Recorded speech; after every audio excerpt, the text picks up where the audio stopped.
This is Jordan Grace, and you're listening to the Social Suplex Podcast Network. BWB, this is One Nation Radio.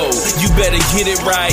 Rich Latta, James Boyd came to give them life. The Blackest Wrestling Podcast has come to kick all ass and drop it 6 feet if they kicking trash. Word, let me welcome y'all to something different. And if you dig it, man, you should let some friends listen. We be getting it in, this on the regular dude. Ravish and flow, but this shit rude. See, James don't rap, so I had to break it down. The whole network, man, we coming for the crown. Raps in the columns, I keep them both covered. Making the beats too, so the listeners can bump it. Hit us with the rating, yeah, I'm saying it's a 5. Before you hit it, talk, bob your head side to side. This One Nation Radio, and this is the beginning. It's Rich, and I'm here with James. It's time to listen to One Nation. We got to unleash the power of the pyramid. This is Mike Sempervive from WrestlingObserver.com. Check me out on Wrestling Observer Live every day. And also check out your boys, Rich and James, on One Nation Radio. This is Kenny Omega. We're listening to One Nation Radio. Check it out, guys. These guys know what's up. Big Kenny Omega fans, and that's all that counts to me. Goodbye and good night.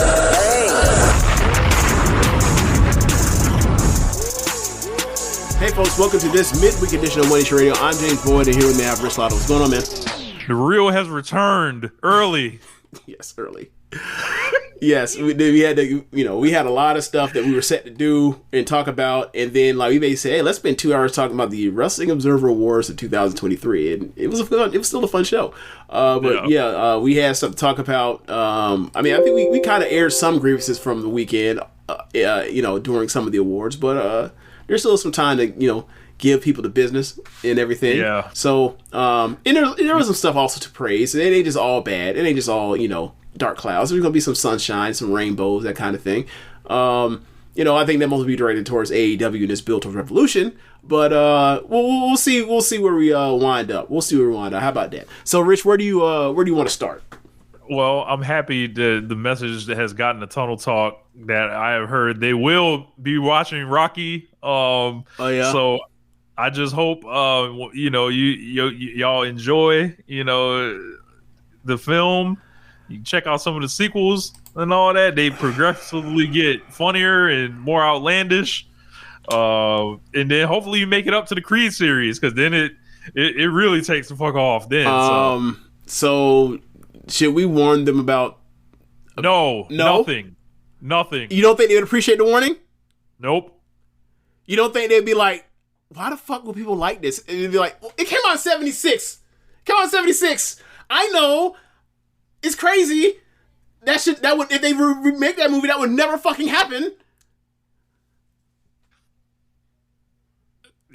Just brace yourselves in the first act. Yeah. Some bullshit happens. It'd be all right. Ain't nothing. It's absolute bullshit. But yeah. If y'all want to turn it off, I don't blame you. But whatever. It's one of my favorite movies of all time. And that thing is horrible. That is horrible. That is not a baby face. That is not a baby face in the first act. They are aware that this is a downtrodden man. This is a broken soul, damn near. This is a bum. And ultimately, one of Rocky's big goals is to not just be another bum from the neighborhood. So, I think you guys will see the beauty of it. Focus on that and not the that part at the beginning. If you can just hey, that doesn't, and then like their relationship afterwards, just sidestep that. This is valid, absolutely valid. If you just put that to the side and power through the rest of the movie, I think you might like that. And then like once the movie's over, you'd be like, oh, that was bullshit. That was awful. That was horrible. All right, so good luck, ladies. Yeah. I mean, that CM Punk emotional bullying that really worked. They did not want to stay on the same side. That's crazy. It should not have worked. Like these are smart people. Like, wait a second. Yeah, the reverse psychology troll gonna work. And Richard's saying it like, yeah, I'm gonna troll him. He's doing it smiling. He knows y'all going for the bait, and it still burned y'all up, and y'all still fell for it. Goddamn, that's nasty. That is some nasty work. Shit. Brewhaven in the comment, hey man, Paulie is just misunderstood. Paulie's a racist. Fuck him. Yeah. Big gots. Man, so Paulie comes around, like it takes till Paulie's damn near old as fuck. But even still, Paulie is prone to fuck so much to say the wrong thing. Always. Yeah, always. I will say this. I think my favorite joke in Rocky in the entire thing was number 2. When he became a star after one fight, and then they're in the zoo. Adrian and Rocky in the zoo, and the dude comes in with these opportunities and makes some money. He's like, yeah, how about some we hook you up, or we get you in on buying some condominiums so you can make some money and some real estate. And he was like, well, I got to tell you, I don't use them. Yeah. That's one of the funniest things I've ever fucking heard. Is like it's dirty, but it's not. It's wordplay. Because he's dumb.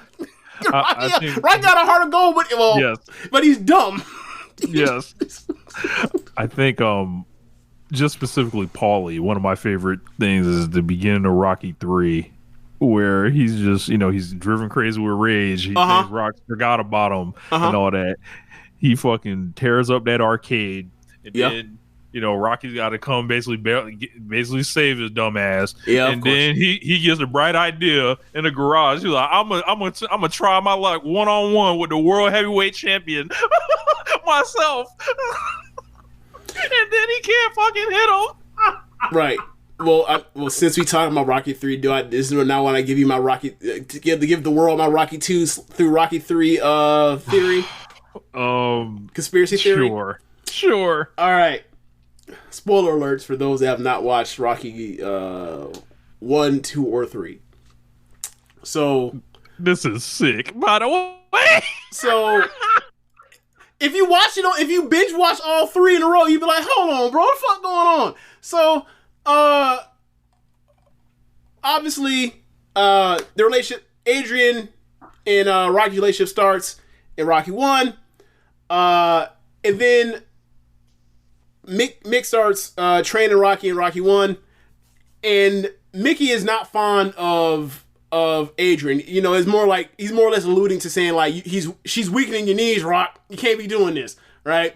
So then by the time we get to number 2, Adrian goes into the coma, and Rocky doesn't want to fight. He lost his heart to fight, and Mick has now going to Adrian's bedside corner and checking on her to make sure, checking on her just for the sake of Rocky or whatever else.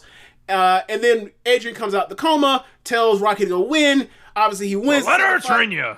Right. So then, the relationship softens in between those two, Rocky and Adrian. So then, by that point in time, Rocky's world champ. He's beating tomato cans left and right. He's in this big ass mansion. Bums.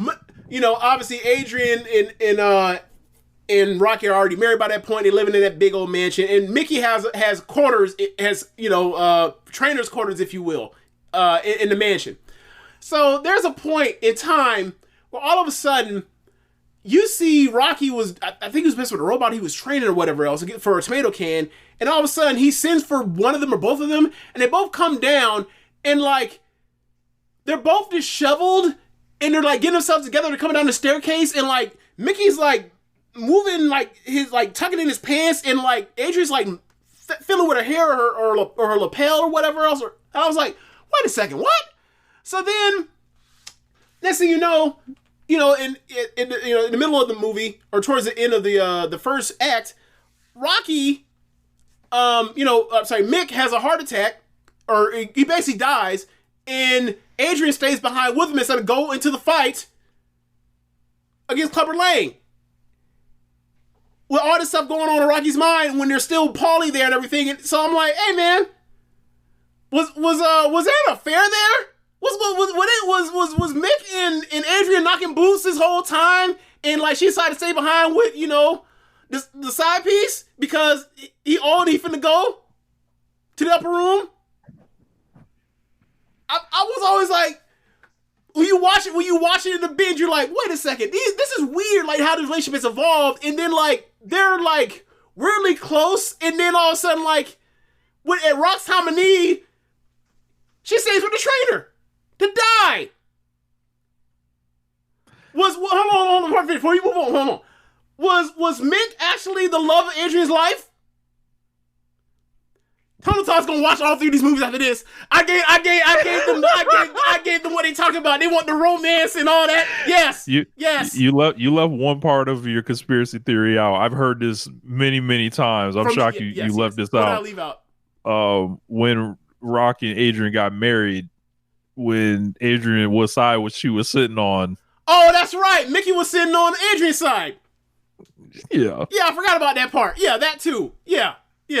I totally forgot about that part. Thank you, Rich. My God. Thank you. I forgot how I haven't talked about this in a while, so I forgot all my, I haven't laid out this case in a minute. It's been about a decade. And every time I laid it out, people always look at me like, what? They're disgusted or hell no or that's funny.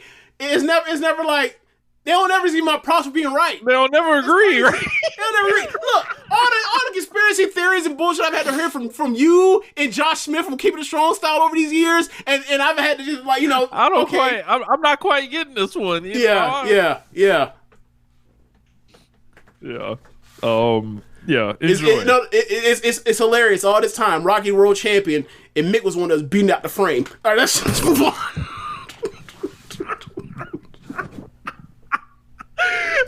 Holy shit. So where would you like to begin? We clipping this. I don't give a fuck. Oh, yeah. We are clipping the right. Yes. Should we just begin the show every week just talking about a random part of Rocky? Oh my God. That would be incredible content. Okay. So where are we going now? So I think we should bury Shindahan Pro Wrestling first to begin this. Oh, well, actually, they did also put out the New Japan Cup bracket. I got the bracket right here with me. Perfect. I mean, it's going to be part of the burial, so. Yeah, man. So last weekend, they had the New Beginning, I believe, was it in Sapporo? And then I don't know the second city. It was Sapporo night 1 and 2. Okay. That first night of New Japan, I woke up in the morning and saw the timeline, and just absolutely shambolic. Like, just people were just having meltdowns, acting like they had seen just the end of a promotion. People watched this shit, and then night 2 was better reception, yes, or whatever. Old head tech first time chat. I agree. The theory makes sense. You finally found someone to agree, James. Congratulations. Is old head tech just Purple Drain? Is that just Dan again? Oh man, I don't know. Stop this. Who else is an old man tech? They both got the same. Never mind. Whatever. Dan, you let us know if that's you or not. But yeah, the stuff I was seeing, like, just looking at some of these booking decisions, it looked like, Gato's cooked. The young guys are all kind of being booked into oblivion at the moment. We're still doing this evil shit. They decided to strap up Matt Riddle, who finally admitted to doing cocaine in public and failing multiple drug tests. That was yesterday, right? Yeah. So I was privy to this for quite a while, but now since Matt Riddle is talking about this in public, I think it might make some of his booking in WWE make sense. When he would go missing, when he would not be on the SummerSlam despite being in a feud, different things like that. You can line it all up and see. Can we like park the car right here and talk about Riddle for a little bit right here? Sure. How the fuck? Excuse me. New Japan Television Champion Matt Riddle. Right. New Japan Television Champion Matt Riddle, who beat Tanahashi in like 8 minutes. Hey man, how the fuck do you test positive for cocaine? You know how hard that is to do? Like, to get caught for okay, maybe the testing has changed since I was at the time we were hearing about like how the testing worked for drug testing with cocaine. But back in the day, it used to be like you almost had to be literally like in the same bathroom trip to fucking test positive for cocaine. It used to be like that.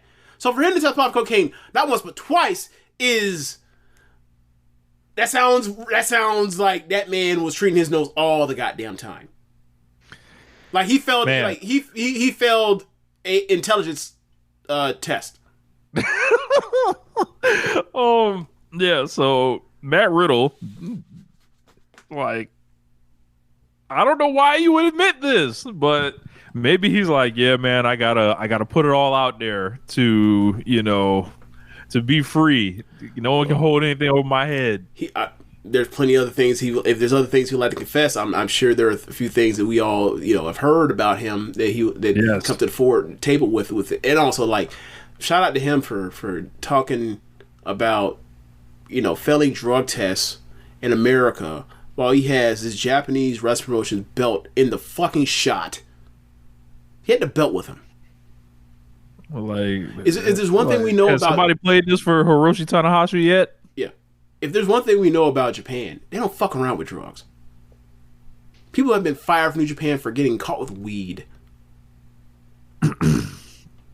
Like when I took my trip to Japan, I didn't bring anything. I didn't even bring ibuprofen. I was like, nope, whatever is there, I'll get it at a pharmacy because I'm not finna fuck around and find out. No, thank you. What's this? It's NyQuil. Arrest him. Send him to the gulag. Nope, not happened to me. Nope, wasn't. Nope. We holding on to him. Nope. We need to check. Damn it, Brewhaven. Do you want to address that? Because I can address it. It said James left the sex toys at home. What? Remember the Matt Riddle thing where I told him to leave the sex toys at home? Yes. Don't bring shit. I remember that. I actually listened to it recently. I don't know what that's got to do with James Boyd. Oh, yeah, man. But this, I don't know, man. New Japan looks like it's at the lowest point it's been since the Dark Ages, almost. Okada's gone. Mm-hmm. Just fucking leaves. All these people trying to shoot their own angles with him. He's no-selling everyone. Well, that's Hilarious. the one thing about night one. Like, he has his penultimate match, and at the end, by the ramp, you have Great Khan holding up the King of Pro Wrestling belt in front of Okada. Okada basically walks out the ring after waving and everything. He looks at him and just sidesteps and walks right on by, and then O'Connor's sitting there looking like, this motherfucker walked by me. I can't believe he walked by me. I can. It's Okada. You got a fucking King of Pro Wrestling belt. Clown. The Kazuchika Okada Pro Wrestling belt. Oh, okay. So yeah, man, he just it's amazing. Like to see Okada on the way out, he's just like, I'm not doing this with you, man. No. And then there was also another part of that later on in night 2 with him doing commentary, and then at the end of the hair match, Suji walks up and is like, really, this how you leaving? And then he cuts a promo on Okada backstage too, and it's like, I hope this is setting the seeds for the eventual return in 3, 4, 5 years, 2, 3, 4, 5 years, whatever else. But the whole Khan thing, I don't see that one getting off the ground ever. I just don't. Yeah. Sonata and Naito. All right. Do you watch the match? So I watched the match, and I thought at a certain point, Sonata got injured, and he kept going. Something happened where he took a the Randy Orton rope DDT thing, the spike DDT up between the person hanging off the ropes, but it's on the apron to the floor. And it looked to me like when Naito gave Sonata that DDT that Sonata jammed up his neck, right?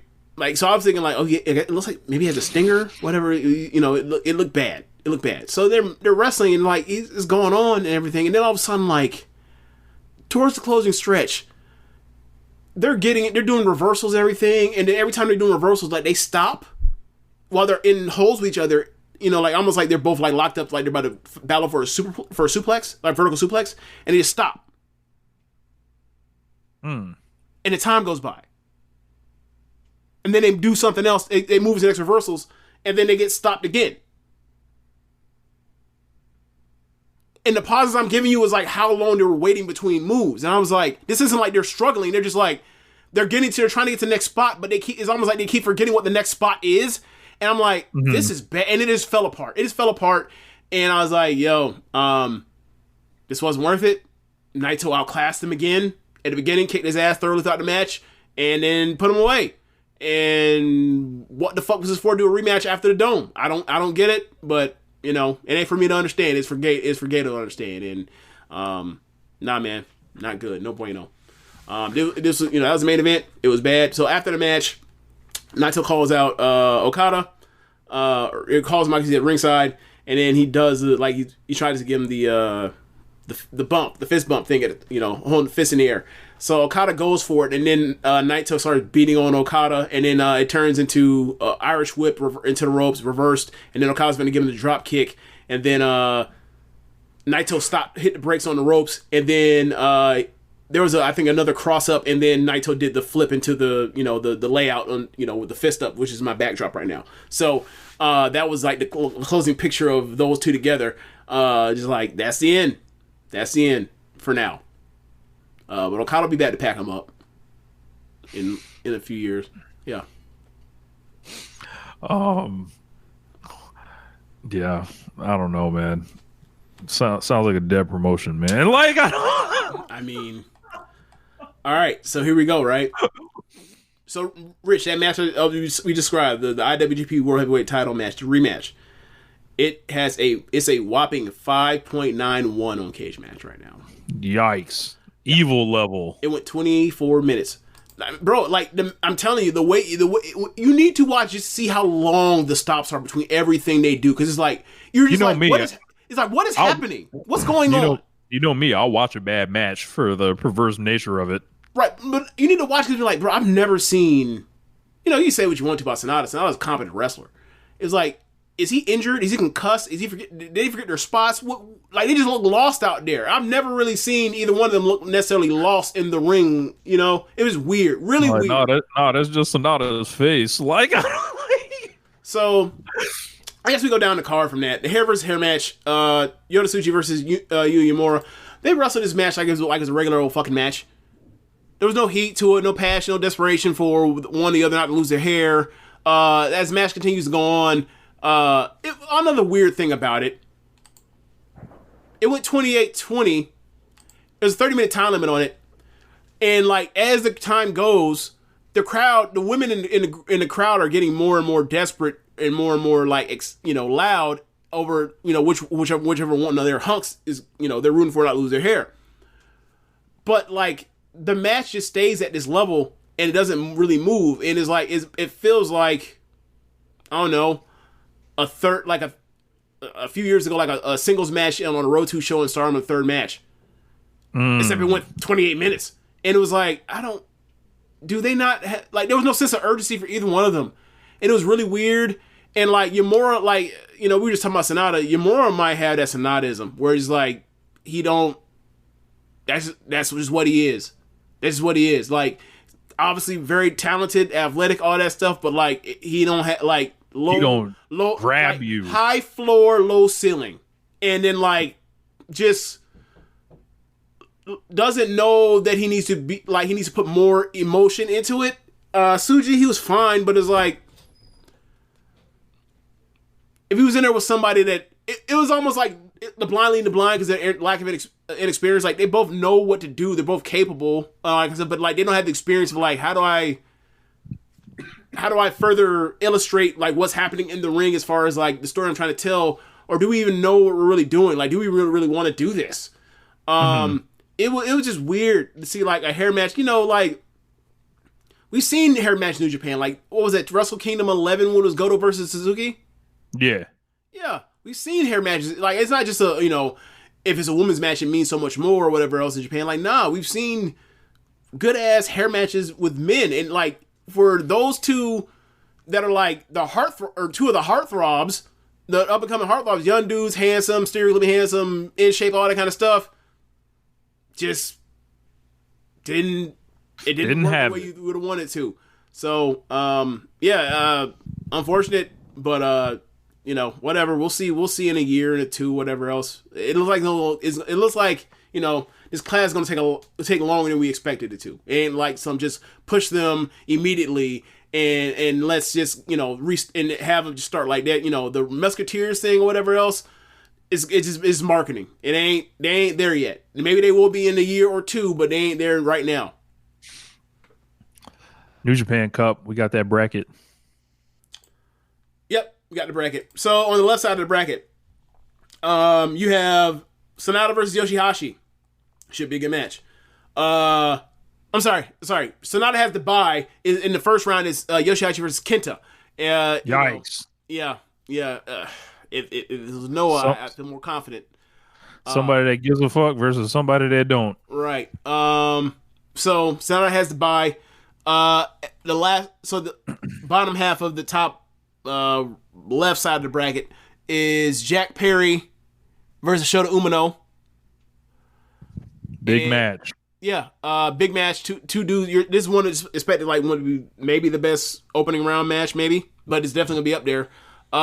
Then you have at the very bottom. Strap up, Big Jack. Let's go. So at the bottom of this, the winner of Shota Jack Perry will face the winner of this disaster, Toru Yano versus Yujiro Takahashi. Bro, what the fuck? My God. What the fuck are we doing? Toru Yano versus Yujiro Takahashi. Yes. Man, knowing the way New Japan's going, are we about to get the Yujiro Takahashi tournament run? Are we about to get the Team No Limit title match between Yujiro Takahashi and Tetsuya Naito? Tetsuya Naito, he just likes to fight everybody he used to be affiliated with. Why not Yujiro? I don't think we're going that deep into the Nuge lore. I don't think we are. I don't think we're that desperate. Someone will defend it. That is true. There will be someone that will defend it. It will not be anyone that comes from Social Suplex Podcast Network. I guarantee you that. So, I mean, that's just has sticker written all over it. So, the bottom half of the left bracket, you have TJP versus David Finlay. All right. That'll be good. You have a match that will probably not be good in any way, shape, or form. Tangaloa versus Great Khan. I don't know. Yikes. Hey, man, they not doing this left side of this bracket. No favors. This is a real low ceiling over here. Tangaloa versus Khan. Yeah. Holy shit. So Hiroki. So at the bottom of the bottom left side of the bracket, Hiroki Goto has a first round bye, and he faces the winner of Tomohiro Ishii versus Chase Owens. That match could be decent, right? They're going to beat Ishii in the first round because they're not going to do an Ishii Goto match. Why? Because it'd be too good for it'd be the best match in the tournament. You can't be doing that. Can't have that shit. Can't be having great wrestling matches in a fucking wrestling tournament. Hey man, let's get back to Goto, man. Like Goto back in singles now, All right. So now that I laid out the names, I'll give you the names again. Sonata, Yoshihashi, Kenta, Shota, Jack Perry, Yujiro, Yano, TJP, David Finlay, Tangaloa. Actually, let's do quadrants, right? In the top quadrant, Sonata, Yoshihashi, Kenta, Shota, Jack Perry, Toru Yano, and Yujiro. Who you got? Who you putting to the final? Either Jack or Shota. I feel like. I feel the same way.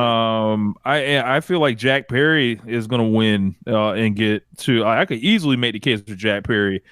Go over on Umino here. If Umino's not winning the tournament, you can beat him in the first round. We've seen that for guys for years and years in this thing. Yeah. The Sonata and Jack Perry, that's an easy rematch because having a forbidden door and Jack Perry get his win back. Yeah. Yep. And so I'm going to take Jack Perry. I mean, honestly, whoever wins, I feel like whoever wins Umino, Jack Perry is winning this. Is getting through this quadrant. Like, yep. Because Umino definitely could beat Sonata, right? Too as well. So yeah. Yep. So bottom left quadrant, we can go through that. We have TJP, Finlay, Tangaloa, Great Khan, Ishii, Chase Owens, and Goto. Who you got? David Finlay. Oof. Yuck. Yeah, I can see it. I can see that. Yeah, unfortunately, I'm gonna go David Finlay into the quadrant. And then if it's Jack Perry, you have Finlay beat him. If it's Umino, you have Umino beat him and put Umino through the final. That's kind of how I see it. So, all right, over on the top left sorry, top right. You have Evil getting a first round bye. Amazing. He faces the winner of Hikuleo and Oleg. Then you have bruh. Before we keep going, Evil and Hikuleo, they did that shit during the G1, right? They do that shit again. Inoki's coming out the grave. Inoki will stop this shit himself. All right, so below that match, you have Shingo Takagi versus the who will be freshly bald Yuya Uemura.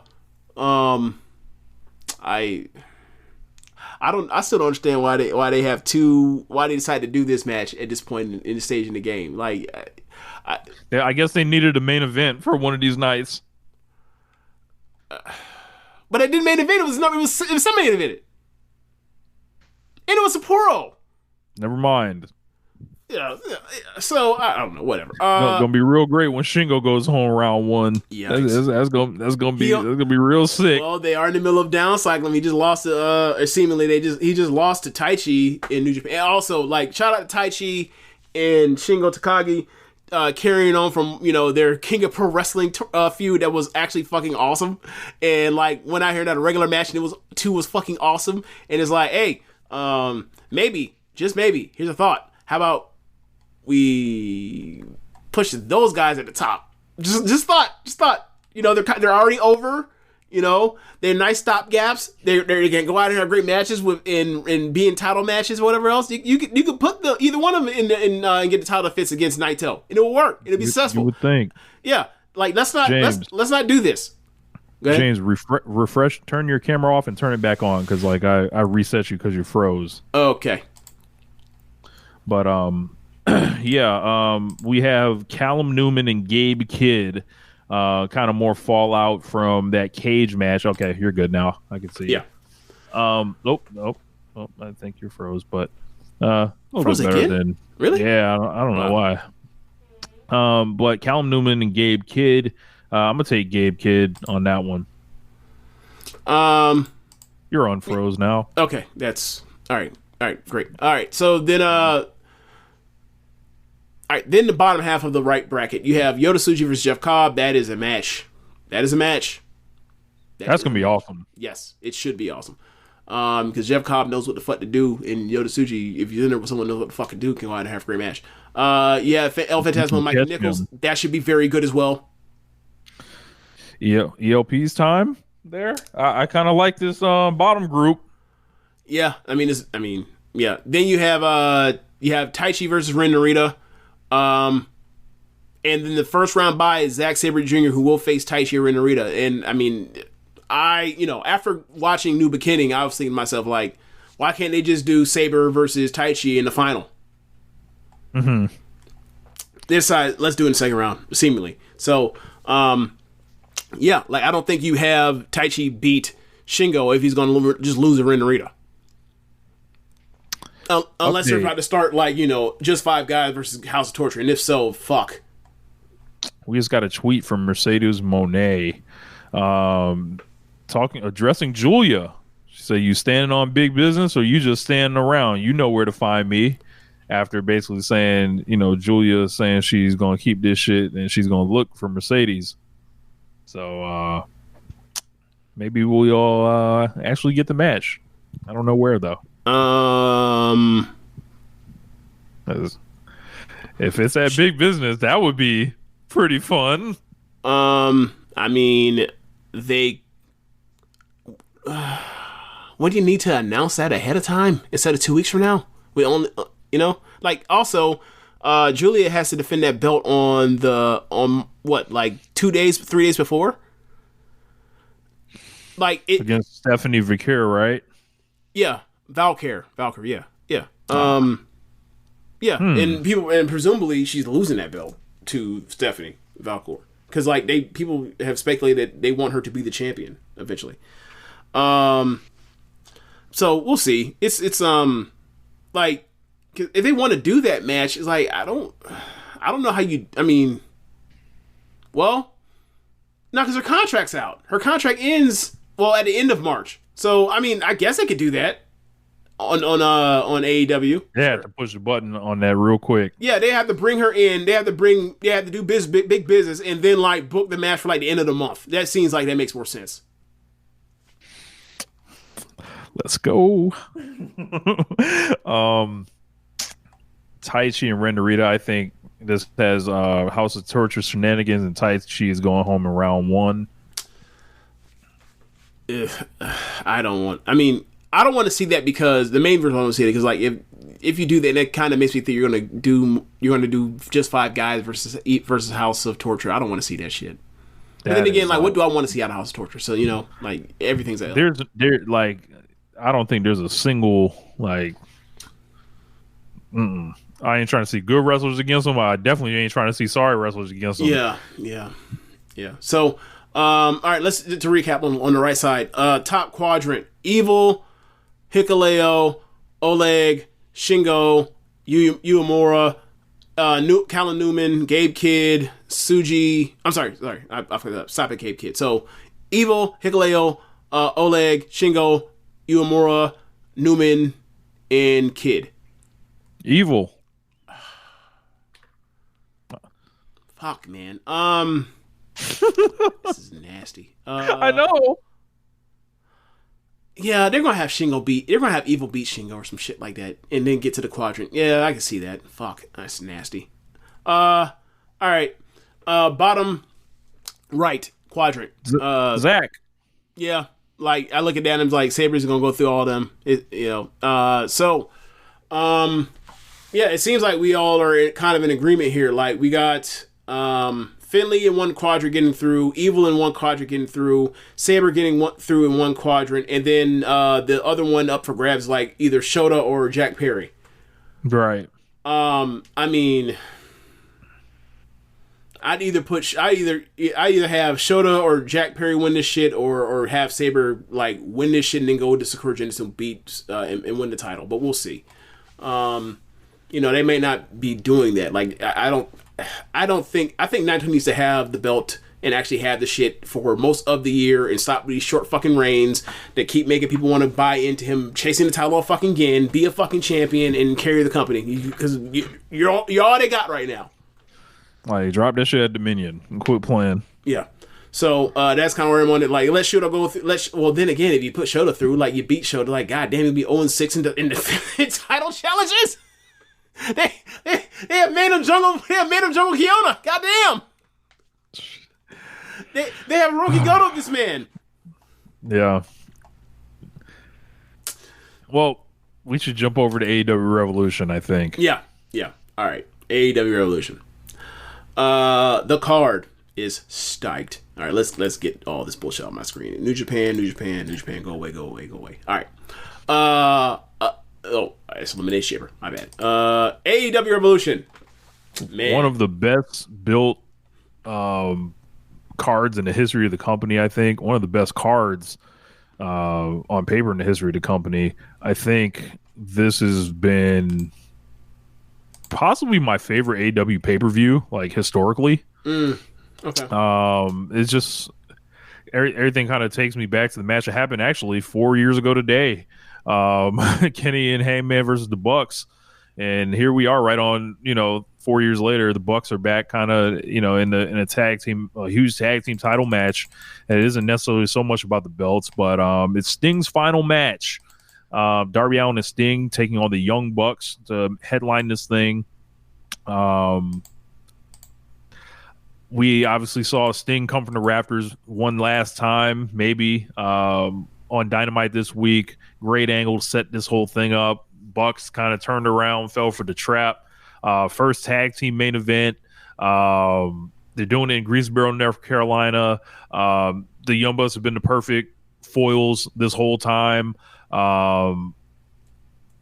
Sting is just such a revered legend. A lot of people are sharing their memories of Sting this week. And I read the Players Tribune that Darby wrote about him. I saw Sting's interview in Sports Illustrated talking about, what Darby has meant for his career. And this is just going to be an all-time event, I think, in wrestling. Like 16,000, Greensboro, North Carolina, huge. The crowd's gonna be on fire. Sting is gonna empty the gun, and think about all the crazy shit we've seen from Sting in AEW. I've been on record, his AEW run has been my favorite Sting run, but I have a lot of great memories of Sting, and Sting never disappointed me like he disappointed other people throughout his career. And really, to me, what Sting always represented, like just kind of reflecting on it, was I'm major, but not there. Like I am the face of like wrestling that like alternative wrestling throughout like history or whatever. Like I carried a flag for WCW. I carried it for TNA. Yeah, I went in there to WWE because it looked like that was the only fucking place I could go or whatever to keep it going. But the second he was, kind of done there, he was like, yo, I want to be at AEW, put them on the map. And it's like, yo, if you just look at the last 40 years of wrestling, like Sting has been the guy opposite of WWE everywhere he's went, whether it was at the very top of the card or someone that's just factored in. Like he's Sting for like, there are people that were little stingers that are fathers and have families. And, it's a lot of stuff with Sting. Sting just lost his dad.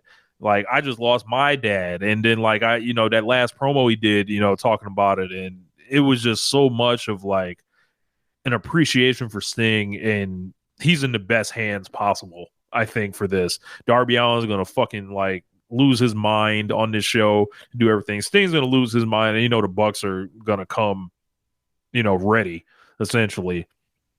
This is like, it's going to be such an important moment in wrestling, and I just hope no bullshit like emerges to like fuck it up, because it's an AEW pay-per-view week. We know how it goes. Yeah. The crazy thing about it is, like, would it be the craziest thing in the world if, like, Darby and Sting won and then vacated the belts and then they do a tag tournament? I've heard people suggest that. I didn't know if people were suggesting it, but, like, you just look at, like, what's going on right now with, like, FTR and Claudio and Moxley and the Young Bucks, and, like, it seems like they're trying to circle the wagons around this tag team division again. But, whatever, we'll get to it if it comes to that. But, yeah, as far as Sting, like, Sting is my third favorite wrestler of all time. And, from childhood, it was Ultimate Warrior, then it was Hogan, then it was Sting. And, like, Sting is what kept me watching WCW. And then Hogan showed up. And, Flair was back. And then, like, the NWO thing happened. And, like, the whole storyline was just so great and so fun. And watching, like, Sting come down and whoop, like, 40 dudes one-on-one. One-man army is 50. Stand on business. Stand on business. Sting was doing that for it was cool. And, like, it was so fun, like, watching, after all the fucking heat NWO was getting all the goddamn times for, like, Sting just put them in their place for a while. And it was, like, really fun. And then, obviously, what happened? They fucked the finish over Tan. But, like, that was a really fun run. And then he did some other cool stuff, like the Wolfpack shit was cool. Like, the stuff with Brett was cool. Like, I'm not going to front, like, the stuff with Vampiro was not. Okay, it was not. But, like, next thing you know, like, WCW is done, and, I had fell off wrestling, like, even before then. And when I heard this WCW was going out of business, I was saddened to hear it. It drove me crazy how bad it had gotten, but, like, I still remember that, the Nitro run, from 96 through, until, like, I stopped watching, like, around 99. And, like, Sting was a big part of that. Like, he was like, Sting and Lex Luger. Like, that was one of my favorite tag teams. Just because, like, Sting is the ultimate good guy, and Luger is a POS, but his redeeming quality is Sting likes him. You know what I'm saying? So it's like, oh, he's cool with Sting. And he was jacked. If he's cool with Sting, then he's cool with me. Okay, whatever. We'll make that work. Yeah. We'll figure out how to make that work. But yeah, man, just as you mentioned, like, you go through, forever, Sting wasn't an Observer Hall of Famer, and people were like, how's Sting not an Observer Hall of Famer? What are y'all looking at? And then, like, he goes to WWE, he does some business, like, as far as moving some tickets. He has the match at WrestleMania that was a fucking blast to watch, and one of the funniest things I've ever seen in my life. And then, like, he has met some of the stuff with, like, Seth Rollins, and, like, it was a fun little time, whatever else. And it was like, he had built up, like, hey, man, when he has a match, like, it works in WWE. Then he leaves WWE, he's in AEW, and, like, hey, man, he's hitting, like, 900 in AEW.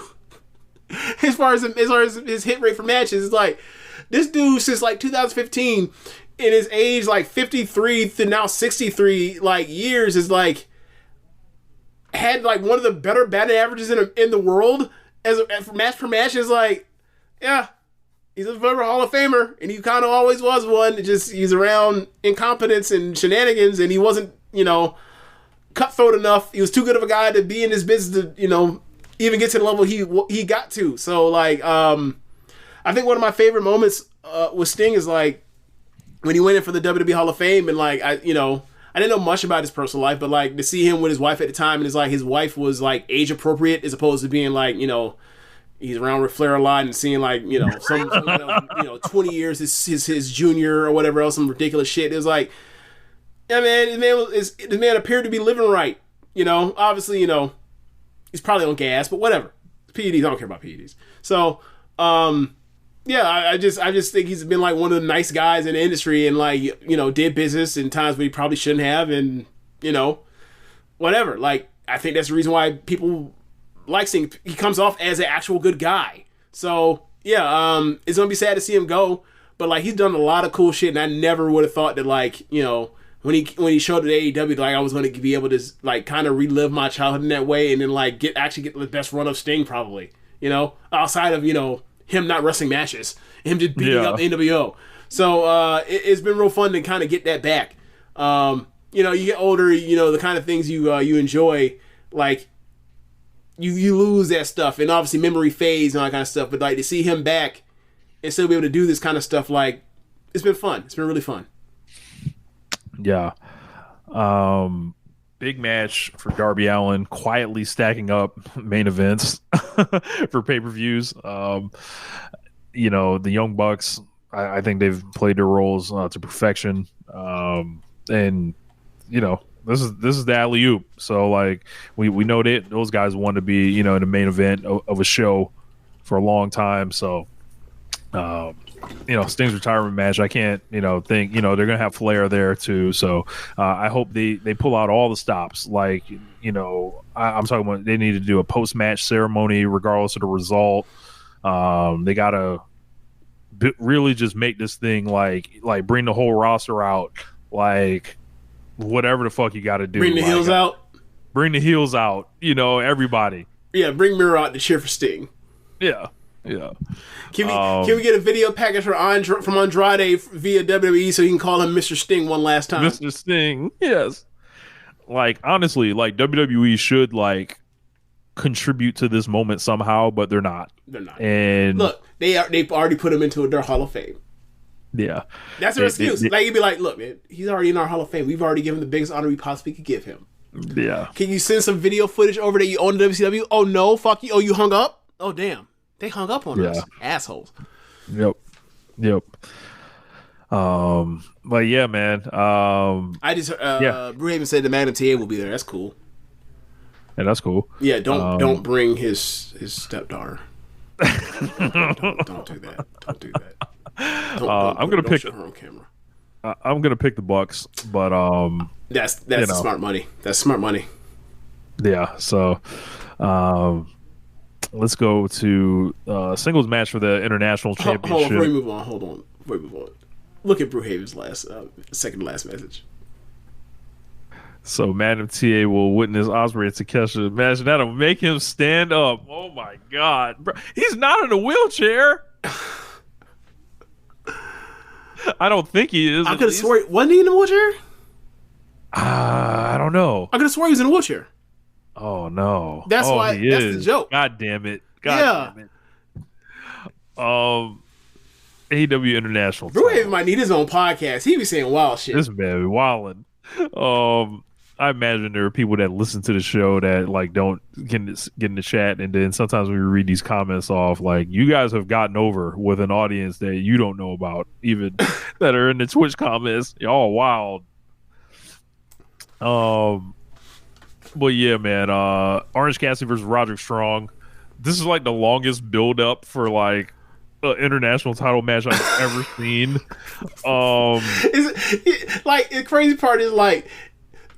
This would have been so much more effective if like Roddy Strong was the champion and like he had to go through Orange Cassidy had to go through all these matches to get the match. Instead, is the champion is going out there and wrestling 1,000 goddamn times, wrestling every like 3 times a month to get to this. It's like, bro, I get the story, like, but you've already done the story of Orange is exhausted, wrestling all these matches, like being a champion's champion, carrying the burden of defending this thing anytime, any place, anywhere, on short notice, with all these injuries and everything, and like, I get it, man, but like, you literally just did this, like, not even months ago, not even 6 months ago, like, 3 months ago, 4 months ago, you were doing this already. So it's like you wrestled Matt Taven, you wrestled Mike Bennett. He did the Repro thing. Yep, you wrestled Hercules Hernandez. You wrestled Ricky Steamboat. You wrestled just everybody. When you said Hercules Hernandez, I was all in the slot. I was like, did he fuck up a name? And then he said Ricky Steamboat. Okay, he's doing a bit. Okay. He wrestled Ace Calhoun. You know, he fought the Warlord. He wrestled Ivan Putski. Correct. You know, Pedro Morales. I was just about to say Tito Sanchez.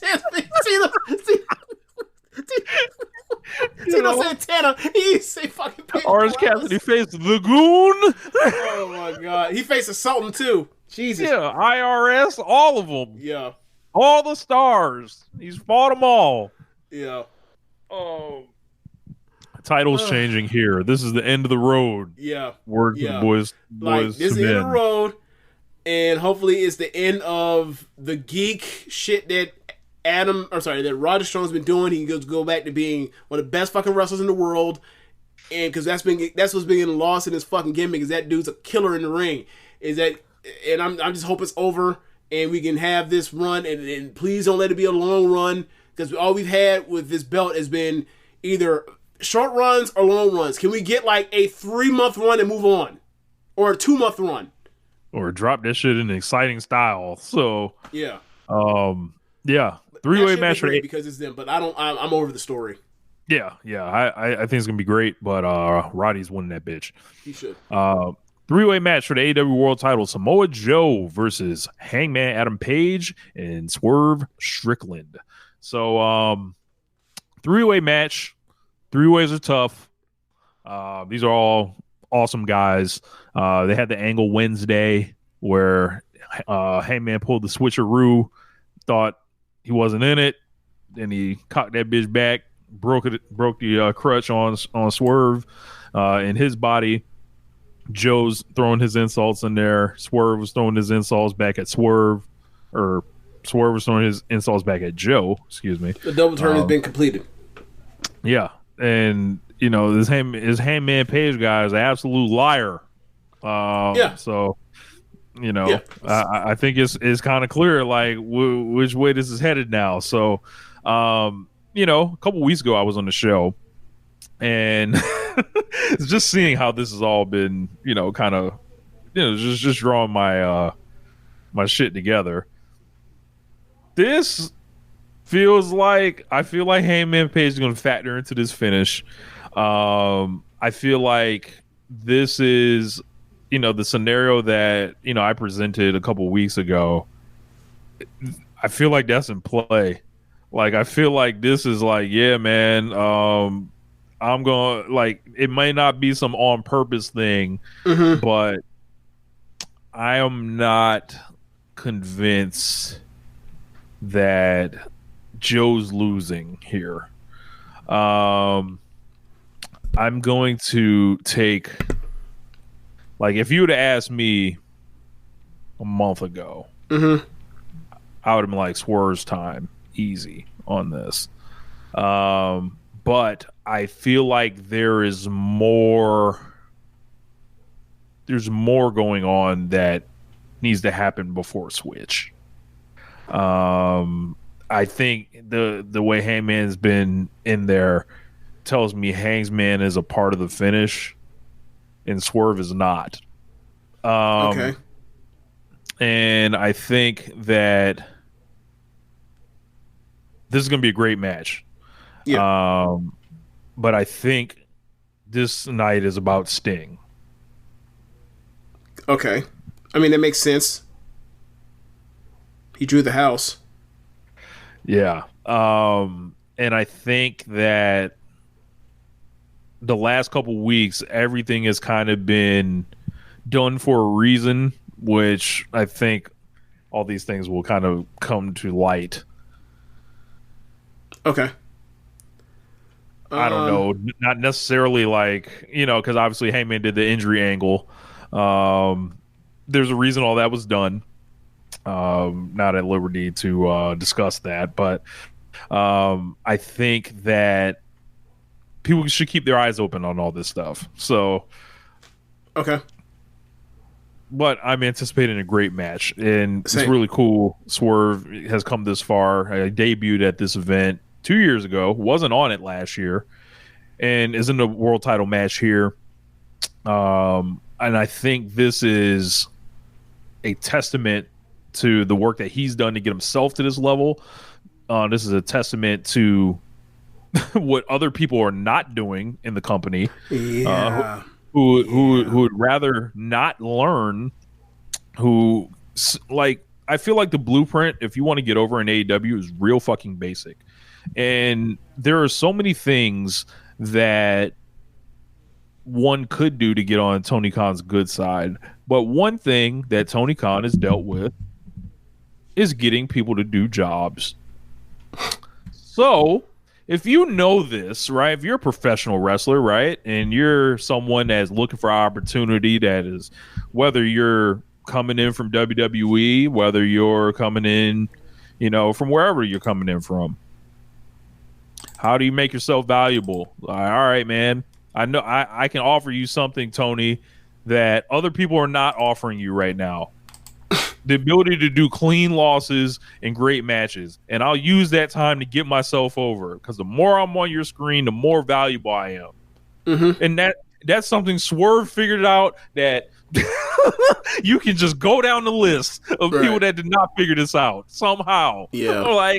Right? So very proud of him in that aspect of taking himself and making himself into top star in the company.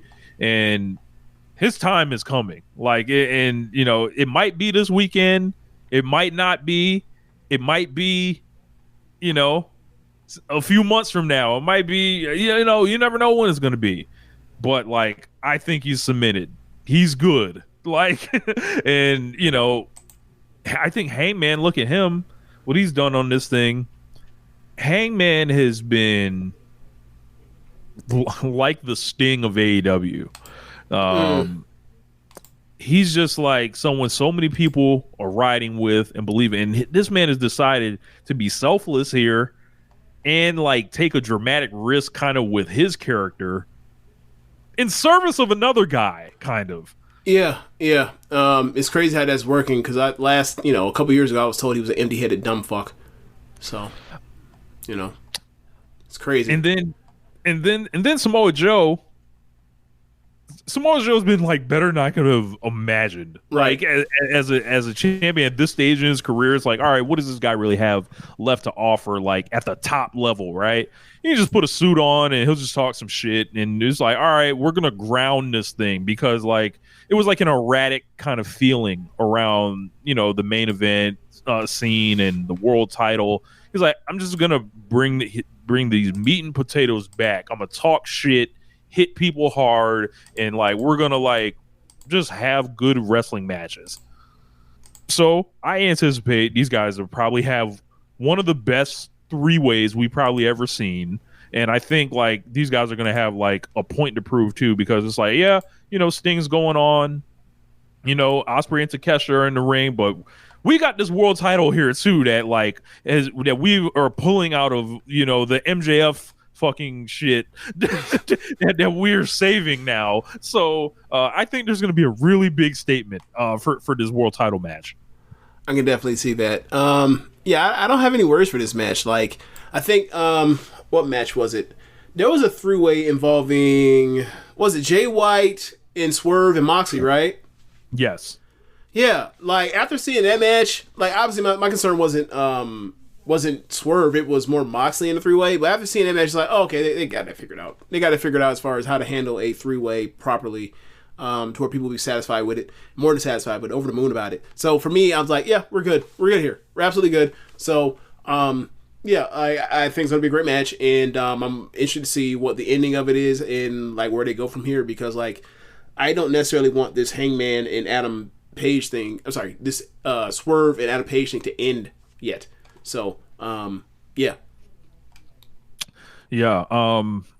So let's see what else we got. We got the women's title match: Timeless Toni Storm versus Deonna Purrazzo. So with Toni Storm here, I'm going to adjust my screen momentarily. Yeah, you're going to black and white.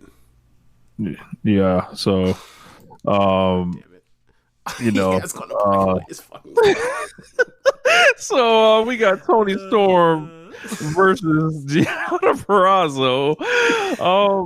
A rather well built, if not albeit a little goofy, whatever, but I guess that's to be expected with what Toni Storm is doing. But Deonna Purrazzo, I think, has been one of the more stronger presented women in AEW history. I think, from the moment of her walking in the door, on the list with the likes of Toni Storm.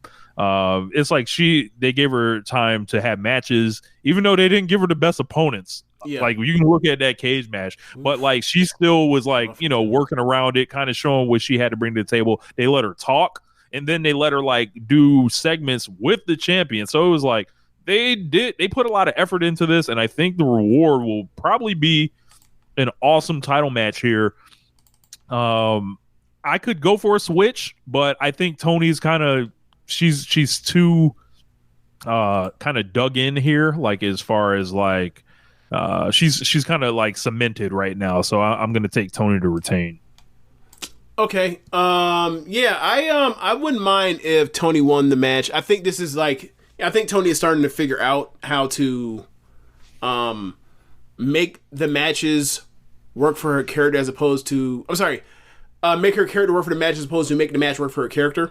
And, like now she's in there with someone that she trusts, someone who is one of the better wrestlers she will be facing at this time. So like, I think it's now like time to show like proof of concept, like further proof of concept. Like, yeah, I really got this. Like, I could do the goofy, wacky thing, but then like I can do the emotional thing with someone from my past and give and make everybody happy when they watch her stuff, as opposed to just the people that like her being a goddamn loon. So like me, I enjoy the lunacy. So Rich, you're hit and miss with her lunacy.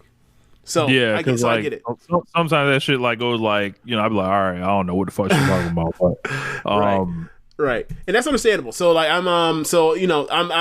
I think this is a good part. This is a good place where Tony retains. It's a quality defense, and then we can go back to Deonna at a later time, or continue Deonna and Toni Storm at a later time.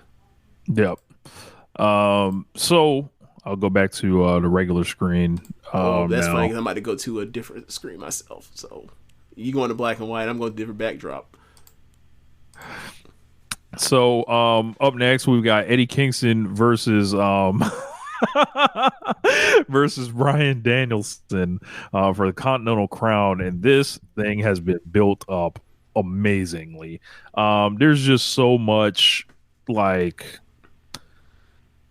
cool, like they brought in Jun Akiyama for a match with Danielson. That match ruled. They did an angle after this where he kicks Jun Akiyama in the dick. Eddie comes out to save him. And it's just like it's a battle for respect. Mm-hmm. And it's like, yeah, like, man. The barometer is Jun Akiyama. Danielson respects Akiyama. Akiyama respects Danielson. Danielson does not respect Kingston. At the end of that match, and then like they shake hands, Akiyama and Danielson, and then like he flips off Kingston, and then Akiyama's like, "Nah, man, he's cool. Don't disrespect someone who's real."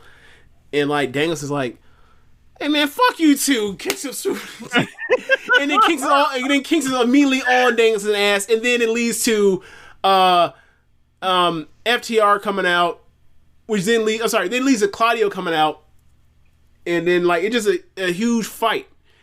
I'm sorry. It was Claudio comes out because I was like once that happened, I was like, Claudio's gonna come out here and regulate, and he sure enough regulated. And then FTR came out and they carried to the brawl, and then set up the trios match. I was like, this is great. Like the match was fun as hell, and then this was great. And it's like, and all they did was just something like rooted like in just reality. Like, you're talented, but I don't respect you because you wasted so many years of your life and your potential. And Kingston's like, I'm a different person. I'm Cinderella Man. Like that may have been me. Like I just fucking beat you a couple months ago. But that may be, but that's the thing that's also burning up Danielson. That's the reason why he turned back. He was like, he can't believe he lost to this fucking guy. He can't believe it. It's driving him. It's driven him back to being a heel, right? Because he's like, I can't believe I lost this fucking guy. I can't believe it. All right.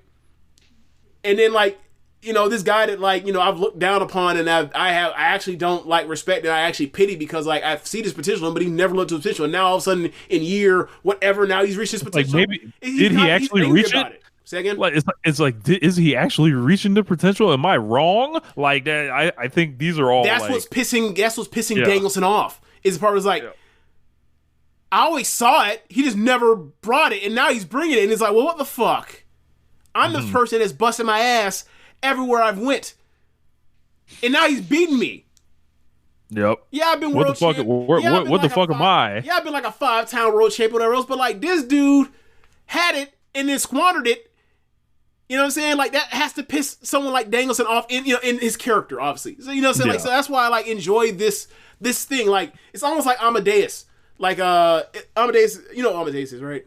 Mm-mm. Movie from the 80s about Mozart, about like basically like Mozart's a prodigy, and he's kind of like he just does his thing, right? It's almost like a Prince type thing. Like imagine you read James, and all of a sudden Prince walks in, and like he does things you can't do, but you're older, and you're like, what the fuck? Like I thought I was talented. It's one of those things where it's like, so Amadeus is kind of like, this dude kind of like has, almost like loses faith in God because like, I thought you tapped me on the head and like you tapped this person on the head and he's like an asshole about it. I'm actually humble and like give it to your graces. I bought in. I've drunk all the Kool-Aid on, my faith in you and like you repaid me by having this person be so much better than me. And now I'm sound pissed. Like Mark. Right. Like, but that's what's going on with Danielson and Kingston. Yeah. Right, like so it's I just really enjoyed it. I've liked the whole story. This is a really great storyline. Like it's kind of the dumbest motherfucker can understand it. Yeah, it's like under the radar kind of, but like when you dig into it, it's like it's so rich. Like as far as like I feel like Chad would love this storyline or whatever. Like, stuff like that. Like, next match, Will Ospreay versus Konosuke Takeshita.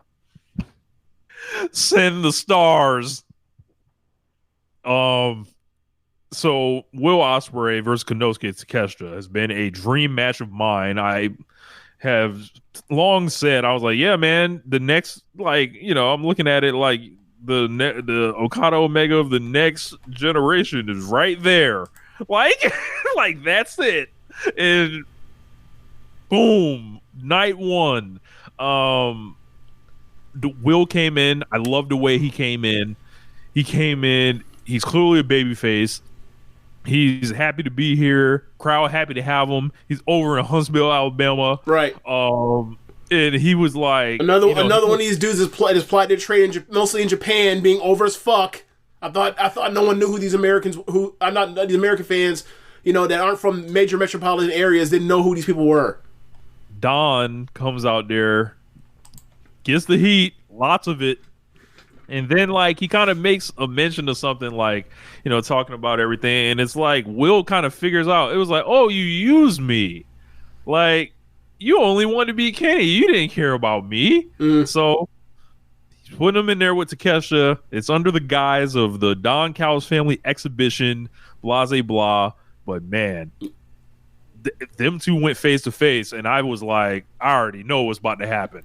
Like, I just watched Will Ospreay wrestle Shota Umino and Yota Tsuji, and Takesha's better than both of them niggas. Like, 7 days out the week. So, this is going to be a 5-star match minimum. Like, match of the year contender. We're talking about two of the most talented people of the era.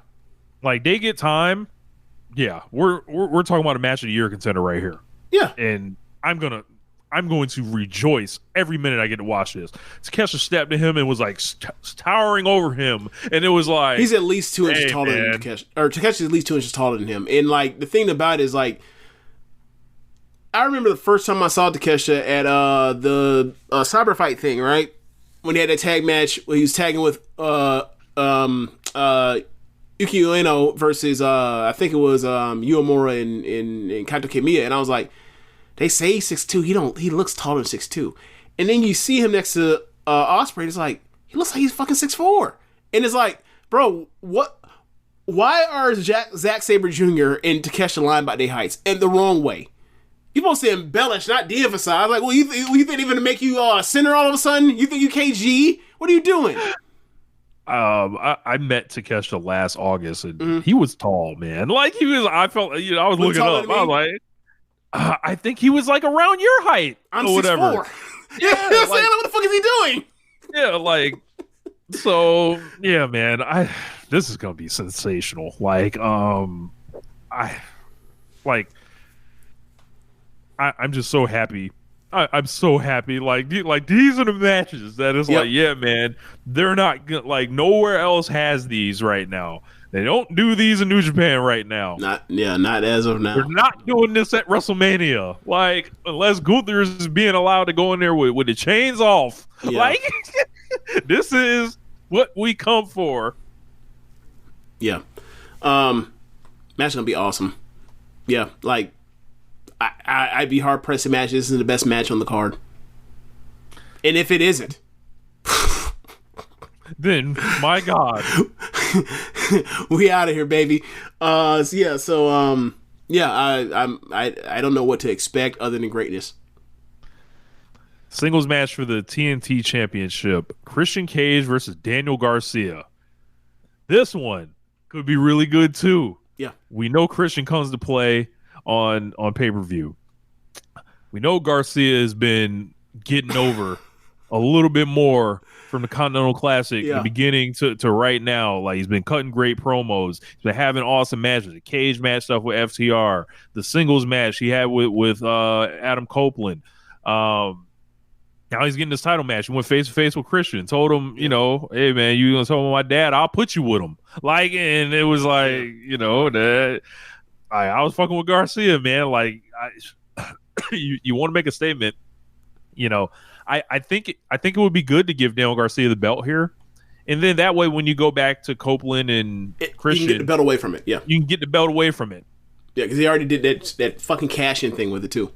Yeah, so like what they need is like a definitive win-loss on that thing. Hell, have Copeland cost him. Mm-hmm. Yeah, have him come back. Yeah, and then he lose that shit to Garcia. Yeah. I'm with that. I'm gonna take Garcia in a maybe an upset here. Yeah. Let's raise our fist. The unit is pretty strong. Let's raise our fist. Yeah. Oh yeah. Last time we did this, my shoulder was so fucked up I couldn't lift my arm up like this. My shoulder was like, I was like this doing it. I can all the way now, all the way. Yeah. Full range of motion. Let's ride. Yeah. Boy, y'all, I don't be telling y'all how fucked up I end up being doing all this workout shit. Like, it'd be bad. It'd be bad. Anyway, so yeah, I expect that to be a really fun match, and what was that? That happened on Collision 2 weeks ago with the Concerto, right? Yeah. Or Dynamite. Yeah, Dynamite. Yeah, there's plenty of time. People heal fast from these concertos. Now. Yeah, somehow either they the heads are stronger now, or the chairs are weaker. One of the two. I don't know. The skulls are thicker. The skulls are thicker. Yeah. I'm gonna stop because then how they start doing that fucking eugenics shit. Yeah. Yeah. Let's stop. What is One Nation Radio pushing? Yeah. That's not what I meant. Tag match: FTR versus the Blackpool Combat Hold on, Club. before we move on. Seamus Nova said, finding out James 6'4" makes the Tam Nakano bathroom story so much funnier. That's the thing with all these stories I tell you when I'm in these weird spaces. I'm a gigantic human being. Like I'm 6'4" and right now I probably weigh 260. Yeah, like that's the funny shit about all this. Like actually, here's another funny joke, right? If y'all go to Social Suplex's Twitter right now, right, or X or whatever, you go to look at the header picture. I am wearing the 1X version of the shirt that I was wearing in that picture, and that shirt was like a 4X. This is a 1X. Hold on. Right. You're like, wait, did James eat another James in that picture? Let's see.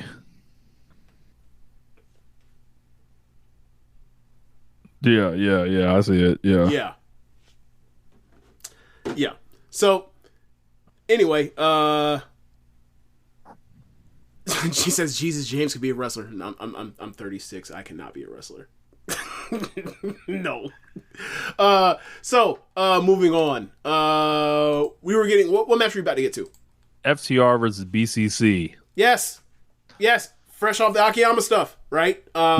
Like they've had that plus before that, the week or the Dynamite before, they had Dax versus Moxley, where they had a great match, and then Moxley choked him out, and then he kept on the sleeper hold too long, and then Cash came out to break it up, and then Claudio came out to regulate. Like, I'm enjoying it, man. I'm enjoying it. Like Dax and them. Like this isn't like some great storyline aside from the angle they did with Akiyama, but like it just makes sense, and you see them want to compete, and you see Dax and Moxie trying to like break each other's chest or break each other's sternum with their hands. It's awesome. It's fun. These two are going to try to like definitely outdo the main event, like both of these teams. Good. Let them. This is a silent. This is one of those old school silent competition type matches, like when you have Okada in a match on a card, and Omega in a match on a card, Brett and Shawn in separate matches. This is FTR and Bucks, I think, and they're both gonna try to. It's funny, they're not wrestling each other, but they'll compete in a different way. Yeah, go for the gusto. Why not? But yeah, I think I'm gonna take. I don't know. It's hard. Claudio's in this. Is Claudio and Mox? But you can remember, it can go either way, because one, you got the two like kind of classic stars, and then the other, and you got like they can win via tag team chemistry, right? Yeah. And then they also can continue this longer, so then you have like some type of bloodbath match that Moxley and Dax and Cash definitely want to do, because remember they were in Final Battle together. Remember that? Yeah. Like this. I mean, it's more of a. I mean, I don't know if they actually like connected the dots to all the way back to that, but like they have been around each other since the end of December. Yeah. In each other's orbit, if you will. I'm gonna take FTR on this one just because Moxley did get the win over Dax before. Then they did that draw. Yep. And then that draw FTR get the win. Yeah. I think that would be and Rich.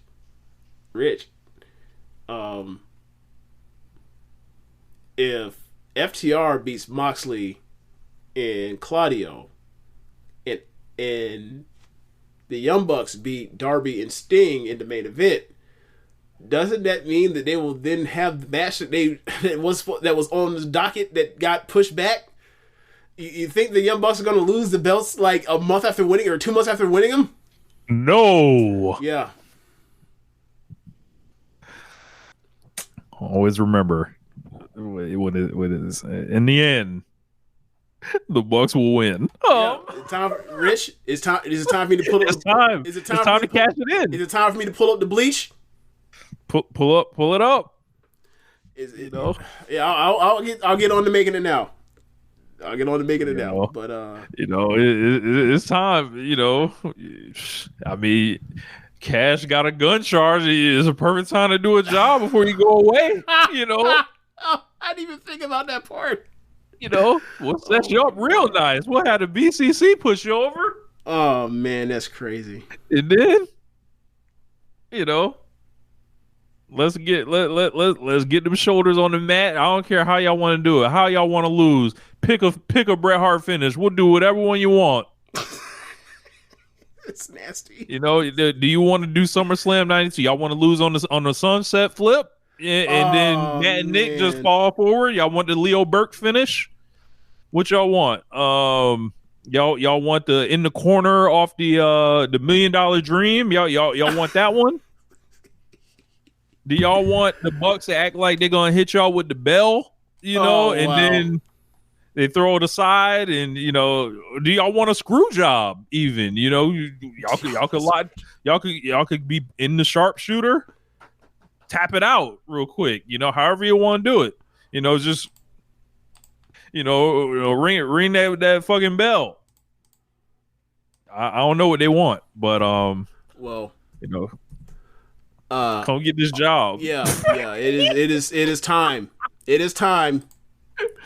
I'm gonna pull up right now. It is time for these boys in a couple months to do a top job.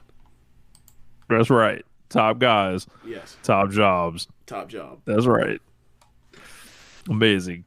Yes. Yeah. Bro, have Atlanta Senior throwing the towel for him. That's great. Yes, get Atlanta Senior out here. Yeah. And look, especially with their history of not catching luchadors in match. Yeah, that'd be hilarious if they came out there and be like, yeah, I saw you did in AAA, boys. All right, got some for your ass. Yeah. Well, conquistadors, huh? Atlantis, what the fuck is Atlantis do with this match? Never mind that. Tell them, look, they won't smoke. Tell them to come to Triple or Arena Mexico. Yeah. I thought of another Bret Hart job. You want to put Matt in the sharpshooter, and then your head is by the rope. We can just hit you over the head with the chair, and you just fall down. Like, wow. How you want to do it? I got one. Like, he said, do you want to wrestle? Do you want to wrestle for 60 minutes and then in overtime lose the 2 super kicks? How do you want it? I got one better, Rich. They should, like Tupac said, how do you want it? They should have,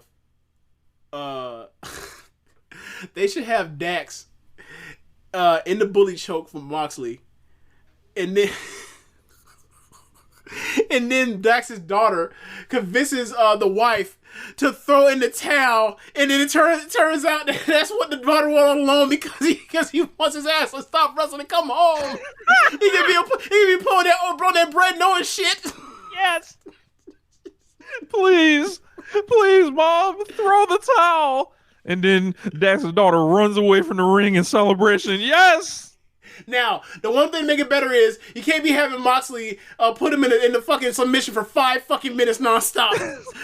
Bro, you rewatch it, like, bro, get on with it. Fuck. That's just absurd. Bro, if we did like some kind of watch along or some shit, bro, I would time how long bro was in that fucking chicken wing. I would time it. My bro, God. it felt like he was in that bit for 5 minutes. Yes. Oh shit.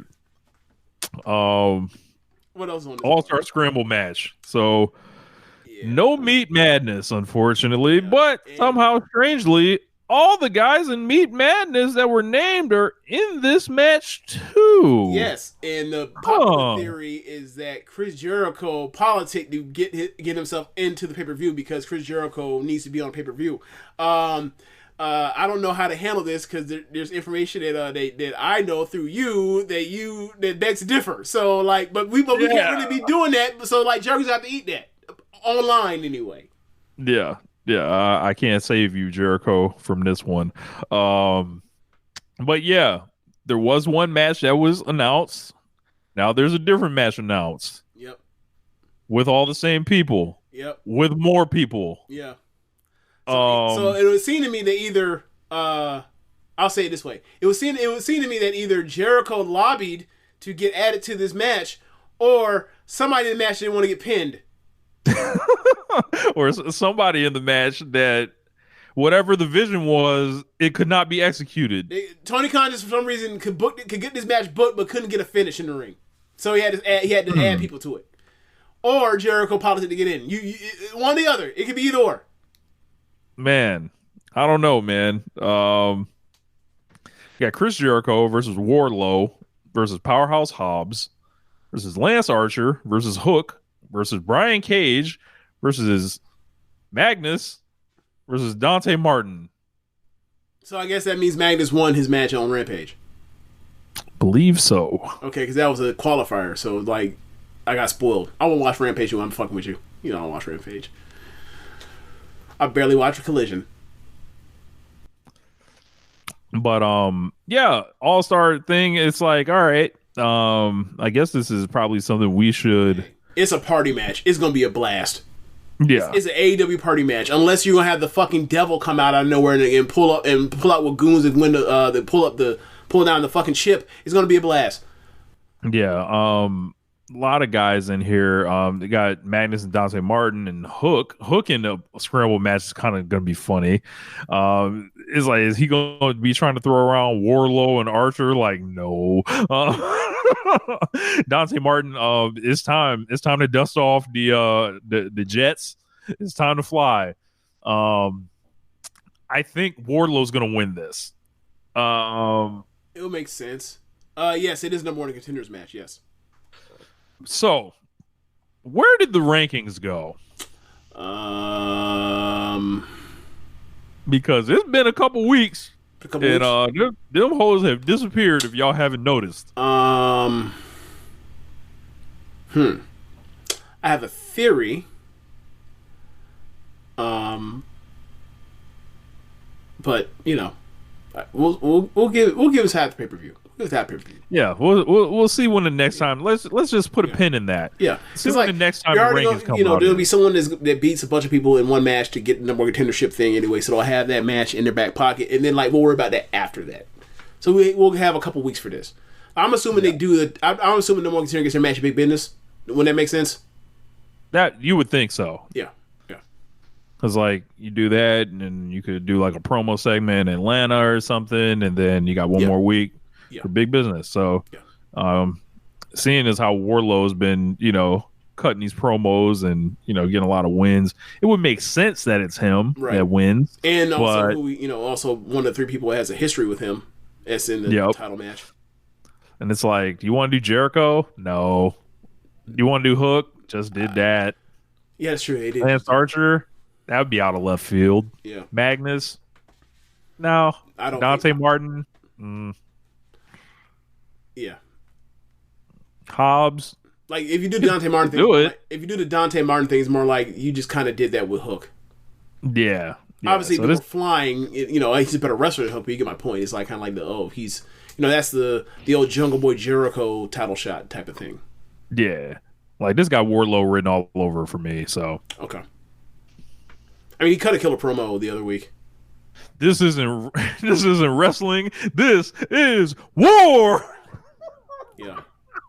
Love that shit. I don't know how This Is War is not a t-shirt, and then if it's not a t-shirt, I don't know how it's not a super popular t-shirt that's getting worn at all the gyms. All the gyms. People lift weights listening to fucking Metallica. Absolutely. All night. Yes. Clanging and banging. Yes. Yeah. In fact, if there is This Is War shirt, I might get that and wear it for leg day. That's great. Yeah. Well, yeah, man. AEW Revolution 2024. Great card. Great card. Great card. If you look at this on paper and you be like, "This isn't a great card," I don't know what you're talking about. And they went in on this early. They laid out so many matches for this thing ahead of time. And I thought maybe it may have hurt the go home show a bit, but whatever. You can't. All the stuff's well laid out. All the stuff has video packages. It's all there. You see, you don't have to edit out stuff to make it make sense in that way. I thought it was really well done. I really did. And I know there's people that are doing how did Hangman Page know that Swerve was going to turn his back so he can do the double swerve? It's okay, let's go another step further. Let's do another step further. Hangman could have always changed his mind and been like, I want to be in a 3-way and pretend to be hurt, and then broke the fucking thing across one of their backs anyway. There's always that. There's always that play the card. Like I get it. Like, I'm with you too. Like, it's a very circuitous scheme. I get it. But like, I saw people were upset about the Sting thing, as far as saying like he just let his partners get beat down. He let Flair get beat down. Is like they got built towards that moment. Like, I'm sorry, but have you not watched these Sting and Darby matches? All of it is like Sting gets beat down for a while, then Darby goes out there and fights, and then Darby gets worn down and he's about to die, and then Sting comes to save him. It's Batman and Robin. What don't you understand? Yeah, they've been doing it for almost 2 years. For how many years now? 3 years? 2 years? I saw I believe it was Jeff Hawkins from Shake Them Bros. Like Jeff, and I was like, man. Yeah, you know, I've listened to Jeff a lot over the years. I was like, you don't know what's going on. Like, I was like, right. So I just left it alone. I'm like, I ain't gonna dogpile him. But if you're saying like he's took too fucking long or whatever else to build heat, it was like, I don't disagree, but the moment is the moment or whatever else. Like, if we're you know, I feel like the moment the fan service outweighed the logic gap in that, as far as why would he let his teammates sit there and get beat down forever. But you could also play the, you know, like, if we're doing headcanon, like, you can also play like, you know, the people that are going to drop him, they had to play the safety rules. He's trying to fight the dude to get him to drop him. He's like, no, I got to take 30 more seconds to make sure we don't drop you to your death. Yep. You want him to drop faster, Jeff Hawkins? Is that what it is? 9 matches, pay-per-view, packed full of action. Yep. There will be no 55 minutes there will be no ads, just completely demolishing the timing of the show. There will be more than 4 matches. Nia Jax will not be in the main event. Speaking of that, Rich, I have it up. Can we do a quick review of Elimination Chamber Perth? Sure. So, Elimination Perth. 5 matches, 4 on the main card. And you froze. Love it. Oh, okay. Let's. Oh, you unfroze. You unfroze. Yeah.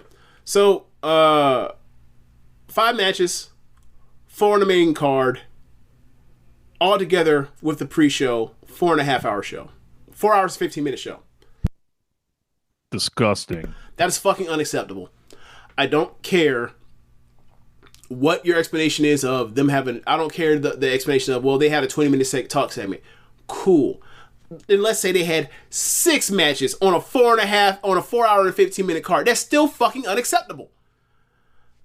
I made the jokes with Sam that like, and they you know, it's Perth, it's Australia. On the other side of Australia, they dying of thirst over there. Anything that, you know, is kind of like their Wembley, where it's like, we'll cheer any goddamn thing. We just so happy to be able to give you all this money to come here, because we don't never get nothing over here. We never get nothing.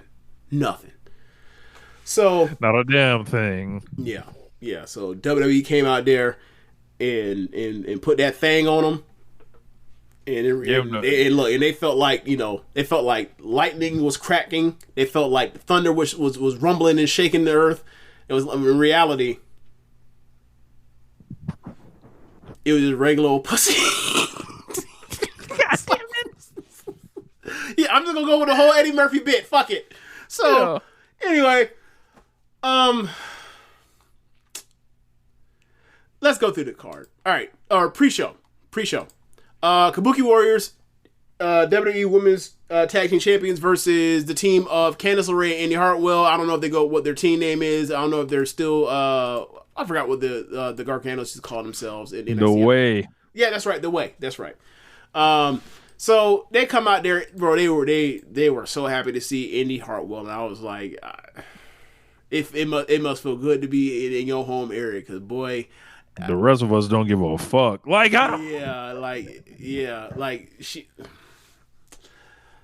Anyway, so match. So the match starts by Kabuki Warriors getting the heat on Candice, and what do you know? Like, when Candice is in there with Kabuki Warriors, it's good. Then Indy gets her hot tag, and then it wasn't good anymore. Another one they got out there, Indy Hartwell. Yeah, but to be fair, she is still better than Maxine Dupree. So moving on. She better than Jade? No. And even if, well, I'm not even gonna get to it. I'm moving on.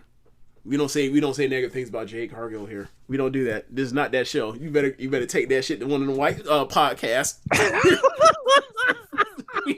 we don't do that here. Does Jade Cargill have some holes in her game? Sure. Is that enough to keep her off TV? Fuck no. Are you insane? All right. This woman should be on TV today. Actually, this woman should have been on TV the second she signed. This is insane what they're doing. We were just, before we talk about, what's her name? Liberty Bell. Women's Right. Lacey Evans. Lacey Evans. They'd have bent over backwards and put Lacey Evans on television. Right. Exactly. Anyway, so ended up closing out by having Kyrie take out Indy after Indy got Candace back in the ring, so you get the Cape Brada for a near fall, and then it seemed like they were about to hit a double team move, but like Kyrie cleared out Indy on the ring steps or out on the floor, and then Io took advantage and took out Kyrie with a double team move, where it's basically Asuka held her up so Kyrie hit the elbow and Kyrie got the pin. Match was good when Candace in. And Io wasn't. Or sorry, when Indy was in, it was not. So after that, the local star didn't get pinned, so they did the standing ovation for the loser thing, even though she didn't get pinned, and it's like, yeah, well, they protecting Indy. Candace got to be the person to the jobs. We'll see. Let's check back in 3 years. Let's check back in 3 years to see who lasts and who doesn't. Anyway, so you get to the main card. Opens up with a women's Elimination Chamber match. Starts with Becky Lynch and Naomi. And Naomi did a few things in here that didn't look good. Like, she tried to do, how she does the in the corner thing where she grabs you between like her legs and she kind of like almost like forces you face first to the turnbuckle. She did that with the cage, but like Becky / her didn't want no parts of the chain link at all. So like the camera's right on Becky's face and her knees, and like it's not even close. Right? And then he flashback to thinking of Tam and Nassapoi scraping his faces across that shit like a cheese grater. Like, there's levels to this. Then I think by that point in time they get in Stratton. Stratton does her gymnastics stuff, which is, she does them well. It looks good. The spots they ask her to do, she's good at doing them. Can she mat wrestle? Can she chain wrestle? Can she run the ropes? We don't know that yet. But look, that's the point of this. Like, most of her prison matches meant to hide some people, so they did a good job showcasing her and emphasizing her strengths right now, which is gymnastics, because she was a former Team USA national level gymnast. So good. I'm gonna say gymnastics, and it's gymnast. So then eventually you get in Raquel Gonzalez, monster spots. They try to hit 3 moves, big moves on her in a row to get her out of there. She still kicks out, show her how impressive she is. Then Bianca gets in, and then Bianca gets in, and she's the most impressive wrestler throughout the whole entire match. She looks better than Becky. She looks better than Naomi. She looks better than Raquel. Looks better than Trish. Not Trish. I said Trish. That's a Freudian slip. Looks better than Tiffany Stratton. Just look best women's wrestler in the company, right? So in that match, so they did this thing where Naomi it was a humiliation ritual what they did to her. Like, she lost in one of the dumbest ways ever. The first one eliminated. She's out. And then by the end, Liv Morgan's in there, and like the final 3 comes down to Bianca and Becky and Liv, and Liv rolls up Bianca, gets her out of there. So Liv gets to the final 2. Liv Morgan pins Bianca Belair. Right. Hold on. It gets even worse. And then after she pins her 1, 2, 3, like 2 seconds later, she gets up, turns around, and then Becky just hits her with a Uranagi. Not a pump handle, manhandle slam, just a Uranagi. The standard Jay White, Samoa Joe, Bray Wyatt Uranage. 1, 2, 3. Literally seconds after she pinned Bianca with the roll up. Rich? All Elimination Chamber matches are the same. Stealing pins. Caught. Flash finishes. Go on a run before you immediately get pinned.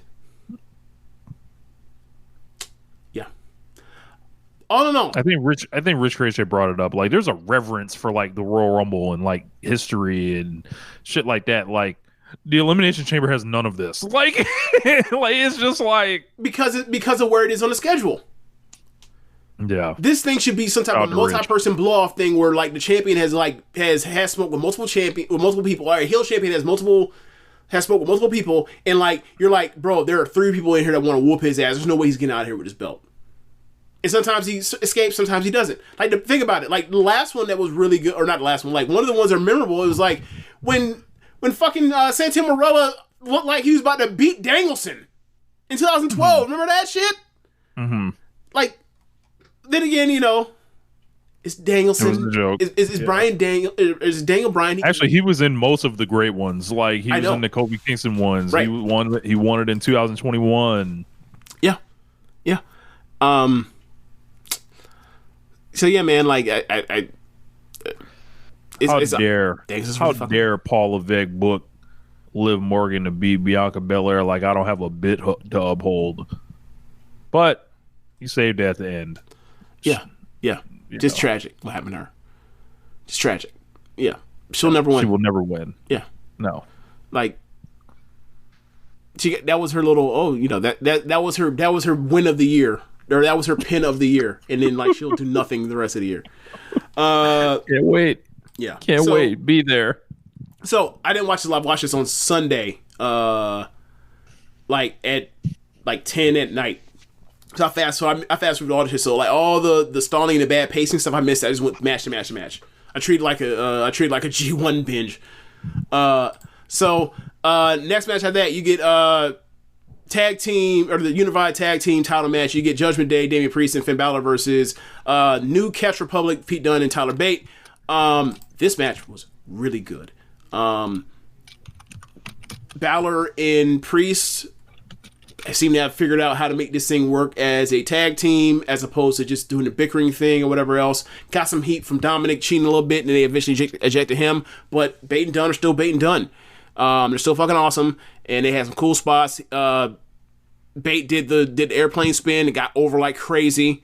He got a shot of his entrance. He got a still, and the one still of the whole entire thing where he looks old, people took it, and you can, and like, because his ponytail is back tight and the lighting's there, it looks like he's lost his hair, but then like all of a sudden he steps in front out of he steps out of that bad lighting and he looks like still Tyler Bate. So like y'all are nasty. Bro, having in the comment, he's 26 and looks 43. Right.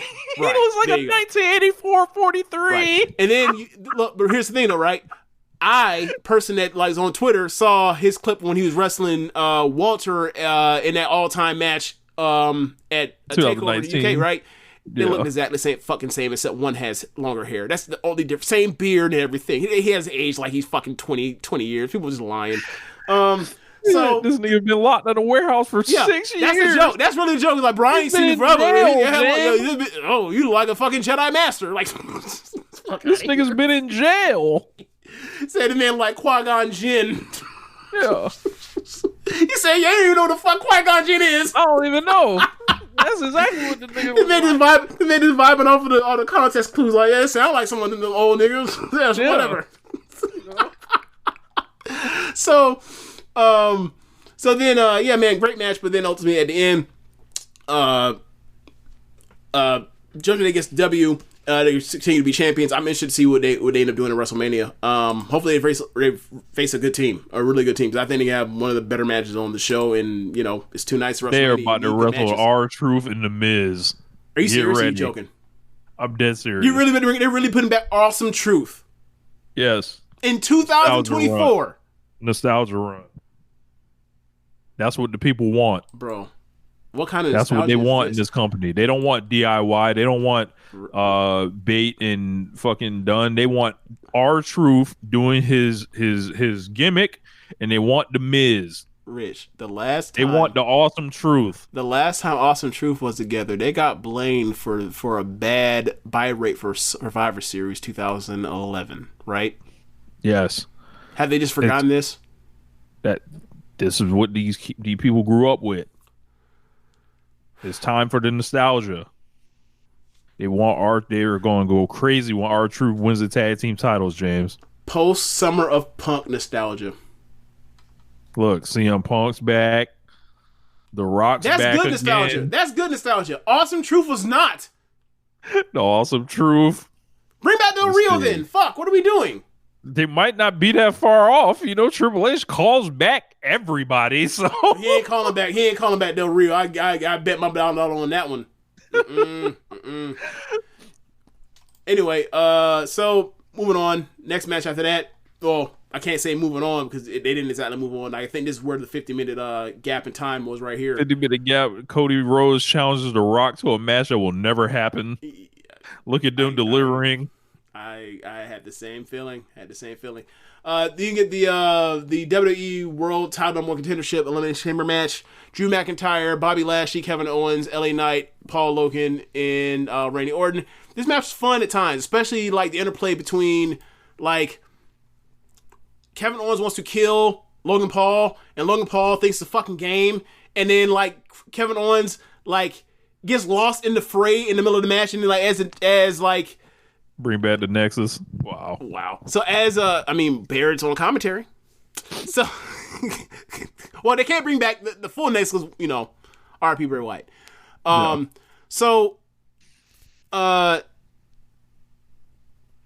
okay, so in the midst of all the the chambers where you don't know who's gonna come out next, right? Like all of a sudden Kevin Owens kind of like dies off the side in the middle of the action. So you're like, I don't know where he is. I've kind of lost track of him. Is he sleeping in the corner or whatever else? So then they go back and forth and back and forth and back and forth. Like, oh, it's Logan Paul's time to open his chamber, right? And all of a sudden they cut to this chamber about to open, and then behind him, almost like the Keith Lee, like rising up from like Godzilla out the water. Like you see Kevin Owens right behind him. He's like, and he's like, trying to keep the shit closed. Nope, open that shit up. You start putting them dummies on him, whooping his ass from pillar to post. So that was super fun. And then like Bobby Lashley was out here throwing people through the pod glass, and he ended up spearing somebody through the pod glass. I think it was Logan Paul as well. It was really fun. Randy Orton came in and immediately like did this spot where like he's selling his back injury, the back surgery he had. They took him out for almost a year and a half, and like everything he's doing, he's old man sounding like Christian would, not Christian, but Edge would, right? But like it's better, and because like there's more people around. Like, you don't have to focus on him as much. So, like, he's basically, like, doing a spot here and there and then, like, selling the bump down his back and, like, being injured. It was really, really well done. So then they get to the part where, like, Logan Paul, it's the final three. It's Logan Paul, Orton, and McIntyre. And Logan Paul just eliminated, I think, Kevin Owens. And he starts celebrating and started doing his pose. And they zoom in close on him. And all of a sudden, Randy Orton does a fucking RKO out of nowhere on that man and pins him and gets him out of there. So, you get Drew McIntyre and Randy Orton to go face to face, talking about obviously their feud for 2020, and how mad they were and how much they screw each other over, and they start fighting a little bit, and then all of a sudden like Orton like sets up for the RKO on McIntyre, and then Logan Paul did not vacate the chamber. He did the pose with those brass knuckles. He just got back up and just punched Randy Orton, eliminating him, and then McIntyre just rolled him up and pinned him. So. That obviously sets up like what is going to happen with Logan Paul. Is he going to face Kevin Owens, or is he going to face Randy Orton, or is he going to survive because like both of them are going to be in the match and like both of them are going to screw each other because they're trying to both get their hands on Logan Paul. Either way, any of these three scenarios work out for me because I think all three of them are fun. To like somebody beating up Logan Paul is fun. So then McIntyre obviously he celebrates. He busts a nut and fireworks shoot out for 36 seconds. It's an all-time meme. Pray for it and it happen. Yeah. He's in it said like, I only got a portion of Cody's pyro budget. Like I really enjoyed this what McIntyre has been doing ever since like CM Punk came back. Like is this time to talk about what we were talking about off here? So I'm just taking the air out of all this shit and just make fun of it like Drew McIntyre just airs all our grievances. Yes. Yes, he is. Yes, he is. He is a sounding board right now. He is basically like he is all of us saying like, "Hey, man, this shit lame." Yeah, he's just diabolical hater right now. It's great. It's awesome. Like we need more diabolical haters in pro wrestling. Like Adam Page right now is an amazing diabolical hater. Right now we have Drew McIntyre over here, and like they're fun. They're fun. It's not like they're trying to obviously like we boo them because they're at the time when they're trying for them to be booed, but like we enjoy what they're doing. Like there's a happy medium. You don't have to be like the person that is a heel and then doesn't do anything at all and says like the way to be a heel is to be like to have bad matches. Like that's not how that works. That's not. I don't want to see that. Like be an absolute dick and like still have good matches. Right. So yeah, McIntyre, Seth Rollins, I'm here for it. It'll be fun. And like, you know, there's a great chance that McIntyre gets his W because you can just roll him over into being champion and then wait for Punk to come back. And then you can get back to Seth Rollins whenever. But Seth Rollins is not a priority right now. He damn sure don't feel like it. Drew should be on top of this fucking company. But we'll see. Look, man, we were talking about this off air, but like he's I said to you, like, he's fucking fuck around to get hot again, and you were like, he already is. I was like, yeah, man. Like, yeah. It's yeah. When you let someone be like he like he's having a blast. He looks like he's having so much fun compared to everyone else in his company. Not to say that people aren't, but like he looks like he's having more fun than anyone right now. Like, you know what it is? It's like he has not signed a new deal yet, regardless of like what rando weird WWE Twitter account like that claims they have sources is saying. No one real has actually reported that. So you know what it is? I have no like he's the pretty girl at the dance right now. No fucks to give. He's like, what you gonna do? You gonna punish me? Because I'll just fucking walk out the door. Or y'all gonna just let me do what I want. And then y'all gonna give me the money anyway. But the thing is, like, but that's true, but at the same time, like, this is not how they treated Jon Moxley on the way out. If this he told them he was leaving. That's why. Okay. Drew was just like, you know, it's up in the air now. But either way, he's in a great position because right now he's doing the best work that he's done since 2020. Mm-hmm. And like right now we're at a point where it's like Cody's doing great. He's doing great. The Rock thing has injected energy into the company, regardless of how well it is or whatever, or how good it actually is, and as far as like the part where they fucked it up, and they had to retcon it. But like right now, he's taking advantage of him approaching free agency, and like I kind of have a feeling that I would not be surprised if he's already secretly re-signed. But like if he hasn't, that's even better because he gets to flex leverage now, and then like. If he like they could put a belt on him, he's the champion. If he loses, then great, they got him hot, and then they beat him, but they did show proof of concept, like we know what to do with you now if you want to resign. And also he has an opportunity where like, look, bro, I was airing all these WWE stars out for months on their television. Give me $3 million a year, Tony Khan, and I will come to AEW and he'll be over like a star because he was shitting on people on WWE air and he goes to AEW. Like he has set himself up perfectly for either a big money re-signing or to get the money from AEW. Either one. He's gonna be, you know, he has done a really good job in these last 2 months. Really good job. Yeah. I'm happy for him because you know we both. That guy's fucking awesome. My God. So whatever. Yeah, man. Hell, I mean, if you look at it, like he's already wrestled pretty much everyone there is to wrestle, except for maybe CM Punk in WWE. And then you look at that Murderers Row they got in AEW. Hey, man, Danielson. Come on down. I'm sorry, Danielson Galloway. Come on down. Omega Galloway, Okada Galloway, Ospreay Galloway. Moxley Galloway, Swerve Galloway, Kingston Galloway. I can keep going. Yeah, for minutes. Takeshita Galloway. Right. Cope and Christian versus Galloway. I don't think we got those in WWE.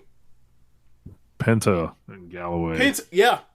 Bring them all down. Bring them all down. Hell, Wardlow. Wardlow and Galloway. I was just about to say it. Yep. Joe Galloway. Yeah. Yeah, man. It would be cool. I ain't gonna front, but either way, like regardless of whatever situation, he has basically rebirthed him. He has revitalized his career for another run. Yep. In WWE or elsewhere. Good for him. He's one of the top talents in America. They're wrestling in America. And I'm happy for him. So yeah. Then we get to the main evento. The WWE Women's World Title, Rhea Ripley versus Nia Jax, in what has to be the best singles match of Nia Jax's career. This was a standard WWE pay-per-view main event. Now, Nia in the first minute fucked up a flip bump for a Hurricanrana. After that, she was fine. But the main thing is, this was Rhea in Australia being a powerhouse, wrestling a bigger... This Hogan Andre is another Hogan Andre type of thing. This was better than Hogan Andre, but you get my point. They did announce table spots. Like it was fun. It was actually a decent match. An overwhelming success in my eyes. My expectation for it is like this shit gonna be one of the worst matches of the year. Is Nia, and they put her in a spot she had no business being in. This match ended up actually being something approaching 3 stars. So, shout out to them. And like they built the whole match around like, can Rhea actually get up Nia into the prism? And then eventually she did. That's why I said Hogan Andre psychology, the body slam. So yeah, she eventually then got the win, and then she celebrated with her parents that were sitting, her family that was sitting ringside, and she got the picture and all that kind of stuff, and let off the pyro. The pyro was delayed; they fucked it up, kind of like the Brock Lesnar WrestleMania 31 thing, or like she does the pose, and then like 5 seconds later the shit finally goes off, but they'll fix it in post. Whatever. Pyro went off. She too got her pyro orgasm, and they out of there. So you know. They whipped up the right marks to a frenzy. The crowd was incredible. They even when they had them cool down for almost a whole fucking hour for no reason. Amazing. But hey, I didn't watch it live. I had to fast forward through all that stuff. So my experience is much better on review watching it than watching it live and have to sit through all that. So hey, here's my recommendation for all of you. I think I've said this for over a year now because I did this at WrestleMania Night 2. I started WrestleMania Night 2 an hour late, and then I caught up by the time they got to Roman's entrance. Yeah, bro, because I remember when I was watching the show, I knew when that Edge match ended, it was like 10:25. I was like, bro, they're not going to get in the ring until 11 o'clock. Like, and I was like, between all the ads and I knew the entrances were going to take forever. Mm-hmm. I was like, yeah, bro. And then, like, they didn't even, like, I don't think I think the bell rang, like, after 11 or some shit. I was like, that was like 35 minutes. Like, right. The fuck? Right. Like, yeah, I had to learn my lesson from night 1. Like, any of y'all that watch WWE or whatever want to, I suggest don't watch it live. Like, tune in right when it starts. Like, wait an hour. Fast forward through all the bullshit, the ads, the backstage nonsense that doesn't factor into actually what's happening in the ring or any storytelling things, and then you'll be able to just zoom right through all that stuff. And you have more pleasant experience. But I have nothing for you if you want to watch all 4 hours of that shit. I have nothing for you. That's your fault. You know it has been going on for over a year. You have nobody to blame but yourself. Like, if you want to shit on it for still doing that, go ahead. But I'm not gonna be like, I'm not going to hear about the suffering part about it. I'm gonna be like this. I'm just gonna be like the fundamental part of that's stupid. I'm with you. But once you talk about your suffering, hey man, learn a lesson. James has warned you now for over a year, or for about a year now. Yeah, man. So yeah, I think we reviewed AEW Revolution.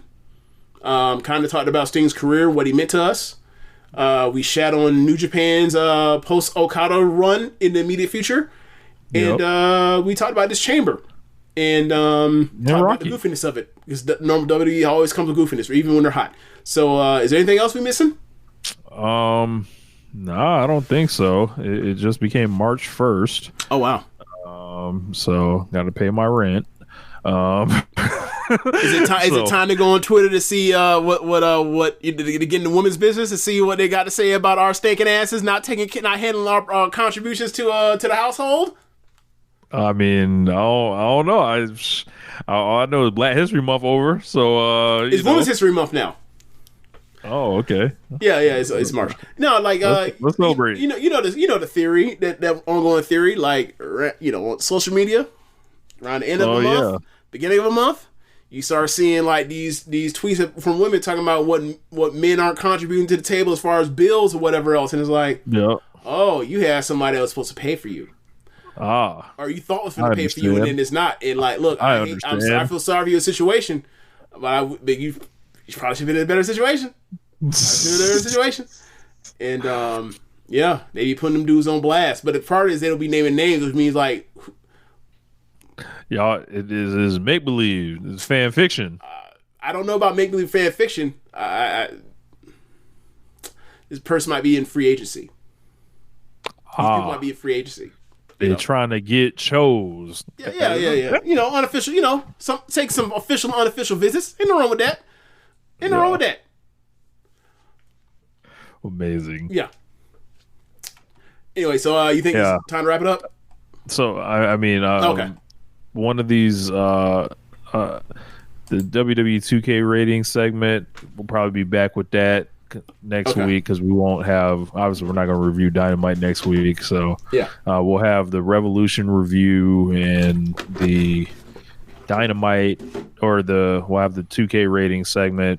I'm going to Dynamite on Wednesday in person, and then I'm going out of town next week, and I fly back home Monday night. I'm going to land. I don't think we'll be back the following Monday. We'll probably be back Tuesday.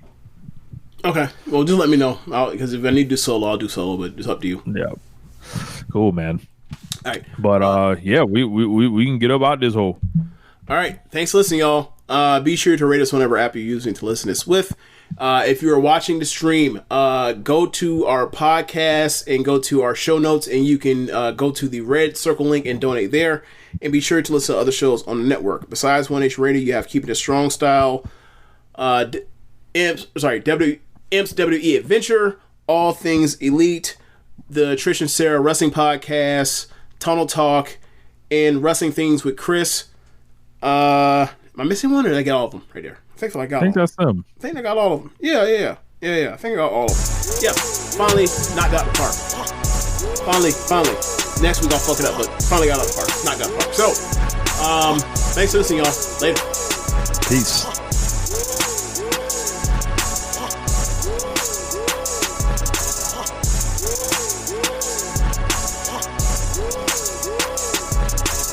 Get ahead of the postage rate increases this year with Stamps.com. It's like your own personal post office. Sign up with promo code PROGRAM for a 4-week trial, plus free postage and a free digital scale. No long-term commitments or contracts. That's Stamps.com, code PROGRAM.